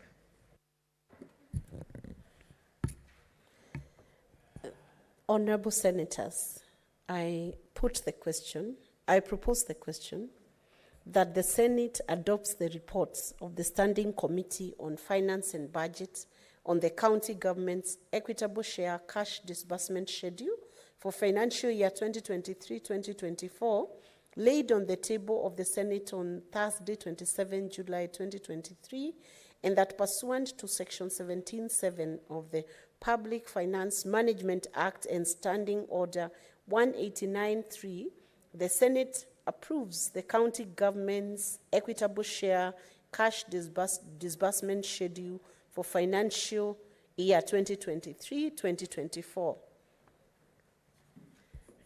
Senator Sigei Wakili.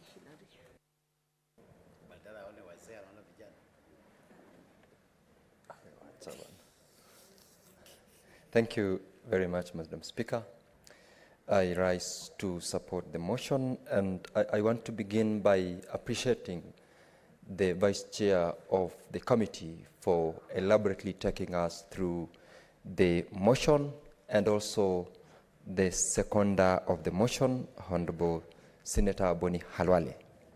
Madam Speaker, devolution is the heart of service delivery to the people of Kenya. It is indeed the one that ensures that the lowest level of leadership in this country feels the service delivery by the government of the day. We can only then support that devolution by making sure that resources are availed to the county governments. This disbursement schedule, Madam Speaker, ensures that the resources which have been shared by all the county governments indeed are disbursed for their utilization. And I would like to support the disbursement schedule that has been shared. And in this motion, Madam Speaker, we have been notified that indeed, if and when it is fully complied with, there will be facilitation of service delivery by all the county governments, and they'll have no excuse at all as to any delay in the service delivery. Madam Speaker, county governments are able to execute on their mandates when funds are made available. These funds can only be available when this schedule has been adopted and the national government ensures that the same is fully complied for the period that it is aimed at. Madam Speaker, cash disbursement also, in terms of this particular schedule, enables the county governments to be able to predict and plan on the services that they have for their people. In this case, Madam Speaker, I would expect, therefore, that we will not be having the long list of pending bills that we have been witnessing across almost all the counties. Each and every county previously has been sending out list of pending bills, not because of anything but funds which have been allocated but not yet disbursed. With this particular schedule, and with, of course, the latest experience and the pronouncement that was made that all the funds to all the county governments were disbursed, is going to ensure that no county government, and it should actually indeed be that no county government should exhibit any pending bill because there is no funds which are still being held once the schedule is approved. Madam Speaker, we definitely also don't expect to experience the delayed salaries in a good number of counties where employees, both from the county government and also those serving under the employees of the county government, do not get their salaries paid, for the reason that once these disbursements are made available, definitely, Madam Speaker, there will be no reason why service delivery cannot be felt across all the counties. The role of this particular house, Madam Speaker, is to ensure that the devolution works. And once we are able to do the oversight that we expected to do, the services to the people will definitely be seen, it will be felt. And Madam Speaker, I noticed that in the schedule that has been given, all the county governments have been given the specific benefits that they are going to get in the funds. And in this case, Madam Speaker, the parameters equally for this particular disbursement is given. We're talking about agriculture at 10%, equalization fund at 20%. It therefore means that all the services which each county government is expected to deliver for the people will not be limited because of failure to have the disbursements. In this case, Madam Speaker, the county government that I represent, the county government of Bomet, has got an allocation of 6.9 billion for the financial year 2023-2024, with disbursements scattered for the months beginning July 593, August 558, September 593, that is in millions, Madam Speaker, 558, 593, and 558, that is for the month of December. We definitely, therefore, Madam Speaker, expect, as the Honorable Senator Boni Halwale said, there will be no excuse, and there should be no excuse by any other governor or any county government for their failure to deliver to the people on the services which have already been given the funds. In this case, Madam Speaker, the entire county government, therefore, machinery should be able to run and roll out the services to their people.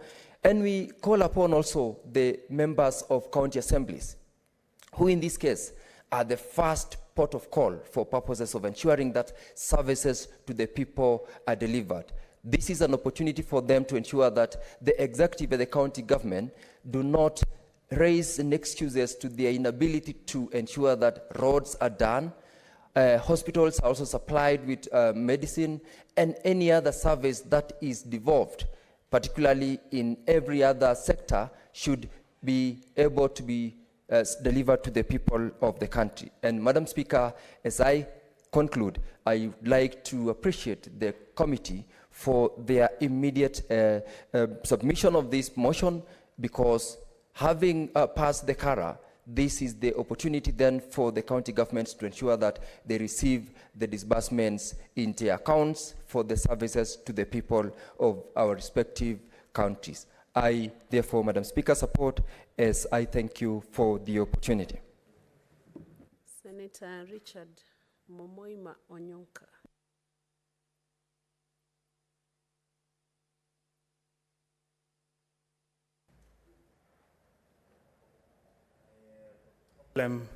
Thank you very much, Madam Speaker. For me to contribute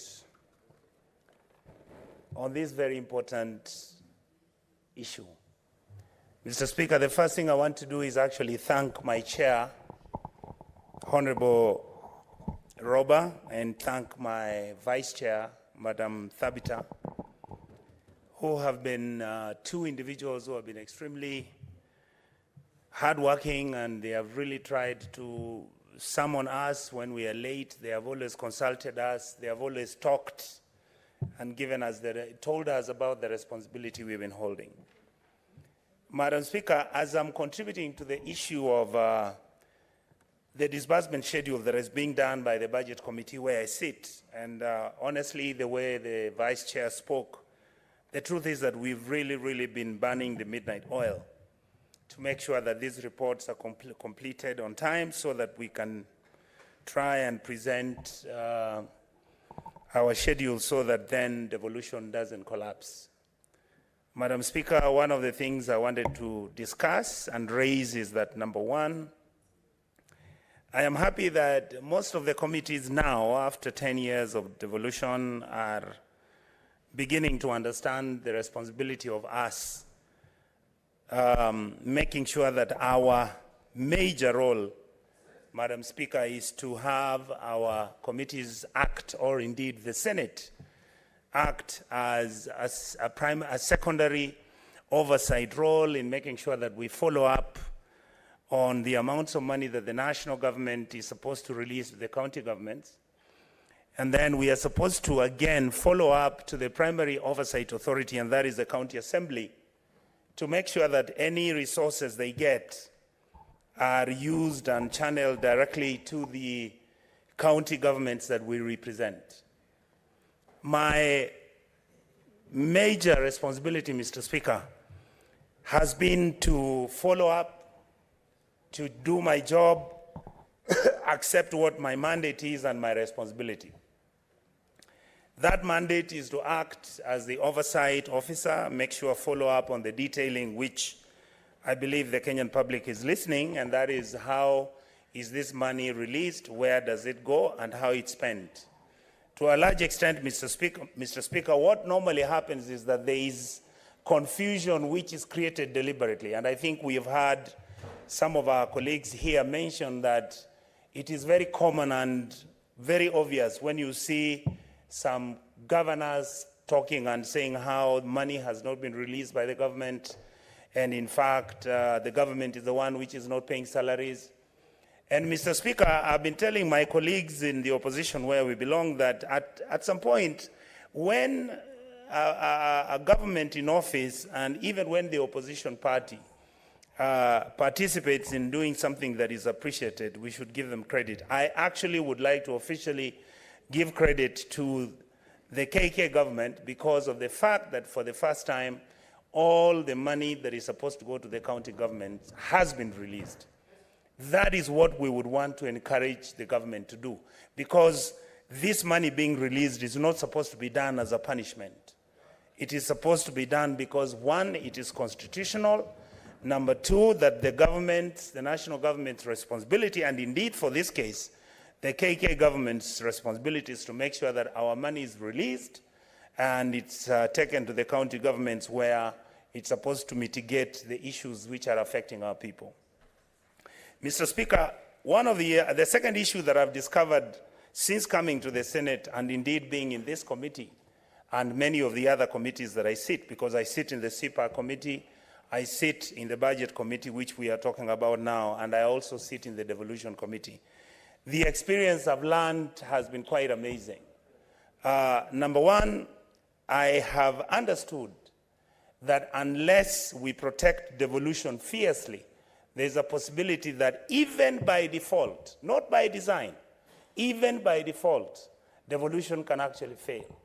What I mean, Mr. Speaker, is that we must take the responsibility as the Senate, which is the body that is mandated to make sure that we oversight and make sure that the resources that are raised from our people are used well, are used effectively, are used openly without any corruption, are used without wastage, and we must make sure that this is the message we send to the governors and also indeed to the national government, because the two governments, as we are observing, seem to be having many of these issues. You hear everybody talking about wastage, wastage, wastage. I think just the way I saw President Ruto talking about, why are we having cabinet ministers traveling to Seychelles? You find 17 people are in a flight going to the Seychelles. They don't even know that Seychelles is one of the largest countries that produces sugar in Africa. They just go and stay on holiday for 2 weeks and come back and get paid the per diem, which we all get paid, and assume life is normal. You have county governments. I am actually shocked that Kisii County, Mr. Speaker, is one of the governments where the governor has just taken about 40 members of the county assembly to China on holiday, and they're using public money.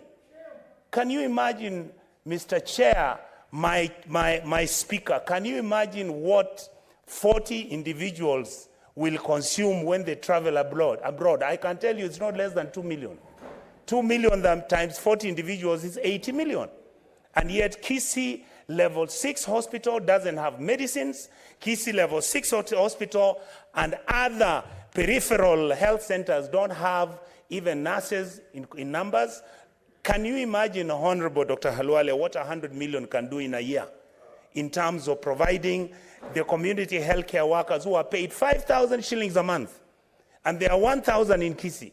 If you multiply times the amount of money that we are using to take a trip to China, and I don't want to say that Kisii is particularly a unique case. This is what all the county governments are doing. They say they are going to benchmark about growing something. They are going to benchmark about construction of roads. Our roads, we have the blueprints, Honorable Halwale, all the blueprints and the Ministry of Public Works. If you want to do a road in West Pokot and you want the BQ, it's there. All you have to factor in is the factor of inflation, and you'll know what the figures are. But members of the County Assembly, and indeed, this House suffers from that disease. That is why I am so happy that President William Ruto has said, Cabinet secretaries, you travel with only 3 people.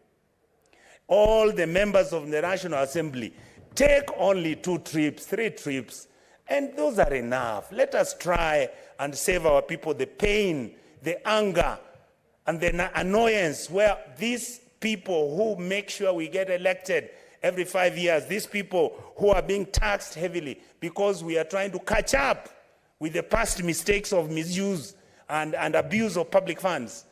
I want to plead with my colleagues that let us be careful and let us understand that our people expect better from us. That our people want us to make sure that our counties are run properly, the resources are utilized well, services are provided on time so that our country can move forward, because this is what we want for our country. Mr. Speaker, when you look at the audit reports, because I sit in the budget committee, as you saw, it has been announced by the government, the KK government, the pending bills are about 560 billion. Honorable members of this Senate, I would like to plead with you. Let us make sure we look for a structured way on how we can sit down and come up with a proposal on how we are going to make sure that the pending bills issue is sorted out once and for all. And one of the suggestions I would like to make is that I saw my dear Vice Chair, Madam Thabita, raise the issue. Why are county governments and national government departments agreeing to go to tender for jobs when they know very well that the jobs they're tendering for don't have the resources to complete the construction or the implementation of these projects? Let us be prudent with ourselves. Let us spend what we have. If we know we have got 3 trillion, let us put all our eggs in that 3 trillion. Let us agree that we can't continue spending money that we don't have. And that is the reason why it is attractive to borrow. It is attractive to beat our borrowing ceilings. It is attractive to spend the money. Why? Because we in this House, National Assembly and the Senate, go out and agree that certain projects are going to be done. And we know very well, Mr. Speaker, we have no money to do these projects. So, by default, we then go and deliberately borrow. When we borrow, instead of bringing this money to come and do these projects, we then divert the money from the projects which were supposed to have been completed 8 years ago. And now we create new projects because we have an interest in them, because we have been elected into these positions. And this is why you find, Honorable Halwale, that county government executive officers who are the governors don't want to pay pending bills which were incurred by their previous governors. We must, in this House, talk to the governors and tell them, if there was an arrangement where people worked and you can confirm somebody has worked and he can produce a certificate, the Auditor General has confirmed it, EACC has confirmed it, you talk, the Controller of Budget confirmed it, why are you as a governor refusing to pay these individuals who worked? Mr. Speaker, I have a man that I would like to be presented into the committee, this committee, budget committee, in the next 2 weeks, when Kisii County government is being summoned to appear. The man is in civil jail. His wife died. The man is in civil jail in Kisii prison. His wife died. Why? Because the man had borrowed 7 billion shillings 8 years ago, and he lost the money because the tender was for 16 million. The man is committed to civil jail, and the county government has refused to pay him. So how do you expect me as the senator of Kisii County to look at it? It is an injustice. It is unfair. Yes, we know there were cartels that came out and they did projects, which some of them were ghost projects, but they're genuine Kenyans who have done works. They can produce certificates from same officers in the county government saying you completed your work. Please come and collect your check. And the money was paid to somebody else. So I'm making a request that this House must come with a solution on how we are going to solve the problem of the pending bills. I'm also very proud of this committee because even when you look at CPAC, Honorable Halwale and my senator friends who are here, even when you look at all the other audit reports that we have from the Auditor General, we are now 2 years away from actually breaking even. I believe that by 2024, we would have been able to audit all the reports which were being presented from the county governments, which means we will not be morticians anymore, my colleagues. We will now be able to audit, to oversight state and county resources on a yearly basis because we would have gotten the reports on our tables. And that is the way you introduce prudency, and that is the way you introduce proper management of public resources. Finally, I would like to say, Mr. Speaker, that the other issue that my colleagues have mentioned, and we went through it, Nairobi was a case. We looked at the on-source revenue collections. By the time Honorable Sakaja came to become the governor of Nairobi, Nairobi was collecting close to 1.6 billion shillings a month. And this is why I wanted to mention to my brother, Honorable Halwale, that sometimes, you know, I respect you tremendously, but sometimes when you make an allegation, verify your facts. Nairobi City County, for the last 1 year, Honorable Sakaja's revenues have been declining for the last 9 months. And that is not his problem. We discovered within the structure that was set up, you have 3 to 4 companies that are running the outfit of collecting revenue and revenue streams within Nairobi County government. At the same time, the same people that Sonko used to have, and the same people that Kidero used to have, they are also collecting this revenue. So we are so happy that Sakaja came in and he stopped what was going on. And I'm very proud. Last week when he met our committee, he actually said that the revenue has now picked up. Nairobi might end up collecting close to 26 billion shillings this year alone. That is the management we want. Those are the leaders we want. Our people do not want excuses why we are at 3 trillion shillings budget, and yet we have no medicines in the hospital, we have no water in the hospitals, doctors are not being paid on time, we have ECD teachers who can't be paid, we have medical practitioners, community health workers are not being paid, technical vocational training teachers are not being paid. We must be the people who can come up with deliberate decisions on how we are going to change the direction of our country. And I hope, Honorable Halwale, because you belong to KK, I hope that KK will surprise me by coming up with a proper, structured way on how we are going to make sure that the nonsense that has been going on in our country, where leadership has always taken the Kenyan population for granted with the assumption that whatever they take is not going to be questioned. Right now, Kenyans have reached a stage, Mr. Speaker, to make sure, and Kenyans are demanding that we need good governance, we want proper utilization of resources, and we want to change the direction our people are taking. We want to lift our people from poverty. It has been done in other countries, and we can do it in Kenya too, Mr. Speaker. With those very few remarks, I say I support the motion. Thank you. Thank you, Honorable Onyonga. I wanted to remind you shortly before you ended your address that you were meant to address the chair and not Honorable Senator Bullfighter. You missed that particular requirement. I apologize, Mr. Speaker, and I will follow the rules of the House. Thank you. Thank you very much. Very well, Senator Boni, what's your point of information? Thank you, Mr. Speaker. Because this is a House of Record, I've just consulted very quickly, and actually the revenue collection for Nairobi did not decline. It increased by 16.4% for the period January to March 2023. They collected a total of 3.44 billion. So I'm still right that the Kenya Kwanza were collecting, and allow me to table the information I'm reading. Mr. Speaker, I'll agree with you. The only thing is that by that time, by March, when that money was being collected, it was being collected by Nairobi Metropolitan Services. From the time when Sakaja took over, actually there was a dip, which really worried us at the committee, and I'm willing to table the data in the next meeting that we have in this House. Mr. Speaker, thanks for the indulgence. I'm referring to January 2023. The person in office was Sakaja. Or am I lost? Senator Halwale, that's fine, and as well as Senator Onyonka. It's healthy, it's healthy. I'll correct Honorable Halwale.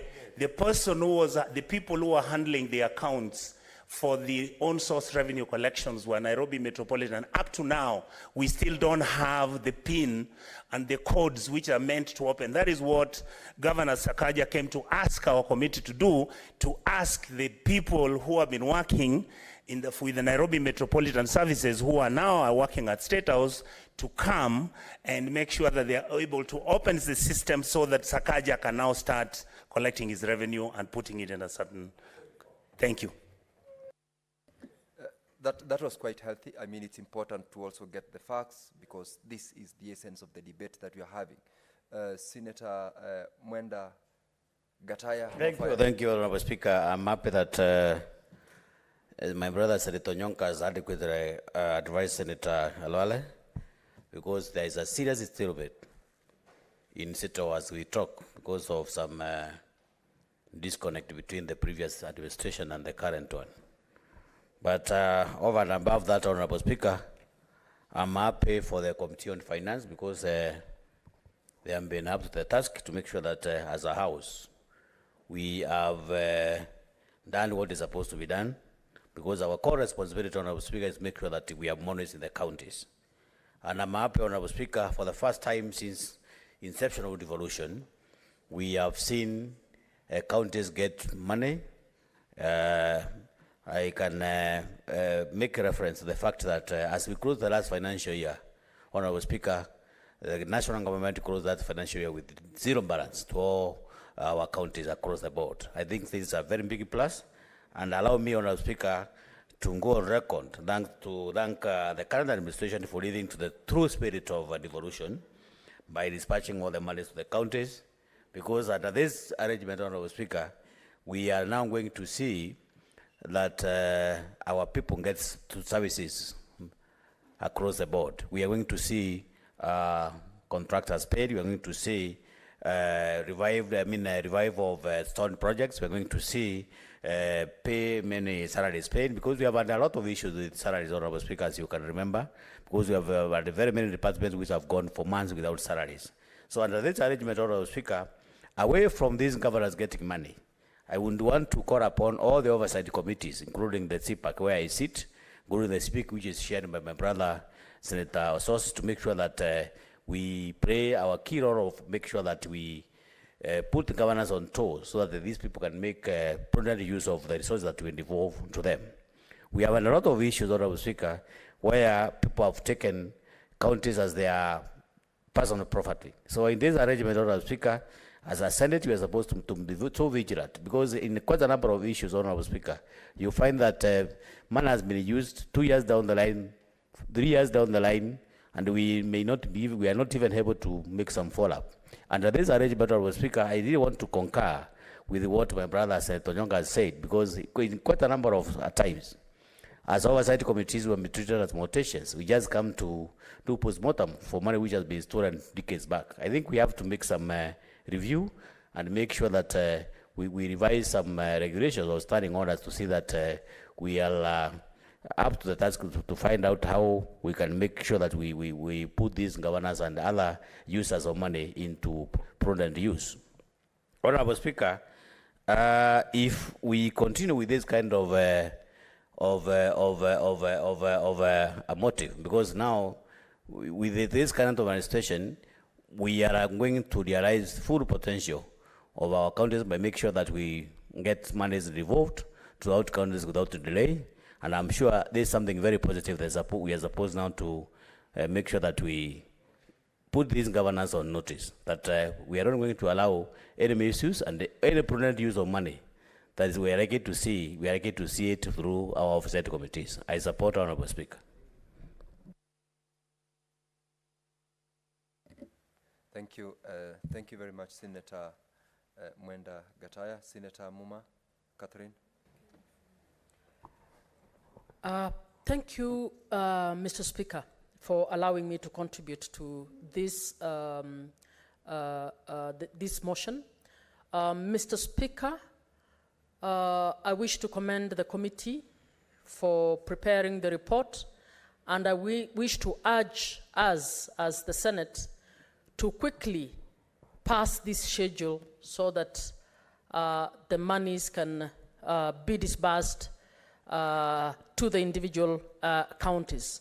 Mr. Speaker, I'll be very quick with this. I have listened to contributions that have been made, and I thought I should bring it to our attention the need first to congratulate government for electing to disburse all the money. Mr. Speaker, the counties in the last few months have actually gone through hell. They have not been receiving the monies they should receive on time. So this is a sign of good gesture that I believe should trigger better activity and the functions of the county governments. And I would hope, Mr. Speaker, that this will be the trend going forward. It is not just a one-off that is happening. With that having happened, Mr. Speaker, I'd like to remind us as the Senate of our responsibility to protect counties and county governments. Listening to Senator Alwade, he seemed to talk about the individual senators going back and being able to speak to the amounts that have come and carrying out oversight. That is in order for elected senators, even as you go back. But I also want to remind you that the oversight function in the Senate is a collective function, best carried out through the committees. Mr. Speaker, the committees that I've sat on have had to cut down their activities because of the kind of budget we've had. If we are to follow up in the manner that colleagues are suggesting, that we oversight the activities of the counties, Mr. Speaker, I hope we are moving to a level where it will be taken seriously that the funds this Senate requires to carry out its oversight functions have to be adequate in order for us to do that task. Mr. Speaker, and I would hope that the counties can start mainstreaming the implementation of activities that will also bring on board issues of inclusion. Earlier today, we were discussing the issues of some of the issues about marginalized areas. There are issues of gender inclusion, disability, youth inclusion. Mr. Speaker, as those of us who represent interest groups that are marginalized in this country, we will also be looking out to oversight counties on how well they are carrying out development in an inclusive manner, employment in an inclusive manner, and ensuring that everyone is catered for. Finally, Mr. Speaker, I want to caution the idea of saying the Kenya Kwanza versus the Azimio governors. I'd like to remind us that county governors are county executives who we are supposed to oversight as a Senate. We are supposed to oversight them as a Senate. Senator Cherarkia, what's your point of order? Mr. Speaker, I raise past one to standing order number 41 that says if any time in the course of proceedings of the Senate, a senator objects that there is no quorum present, The Speaker or the Chairperson shall count the senators present in the Senate or the committee as the case may be. So, Mr. Speaker, I rise pursuant to Standing Order number 41 to request you that to confirm if there is sufficient quorum on the floor of the House. I thank you, Mr. Speaker.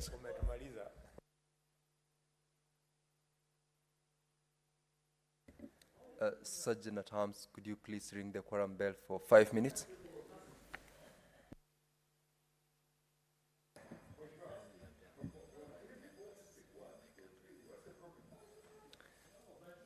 Senator Cherargei, very well noted. We've confirmed, of course, that there are only 5 members in the House. That is why we are asking that the quorum bell be rung for 5 minutes. 10 minutes, sorry, not 5, 10 minutes, sorry.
Honorable Senators, Senator Catherine Muma still has got additional 15 minutes for her contributions tomorrow.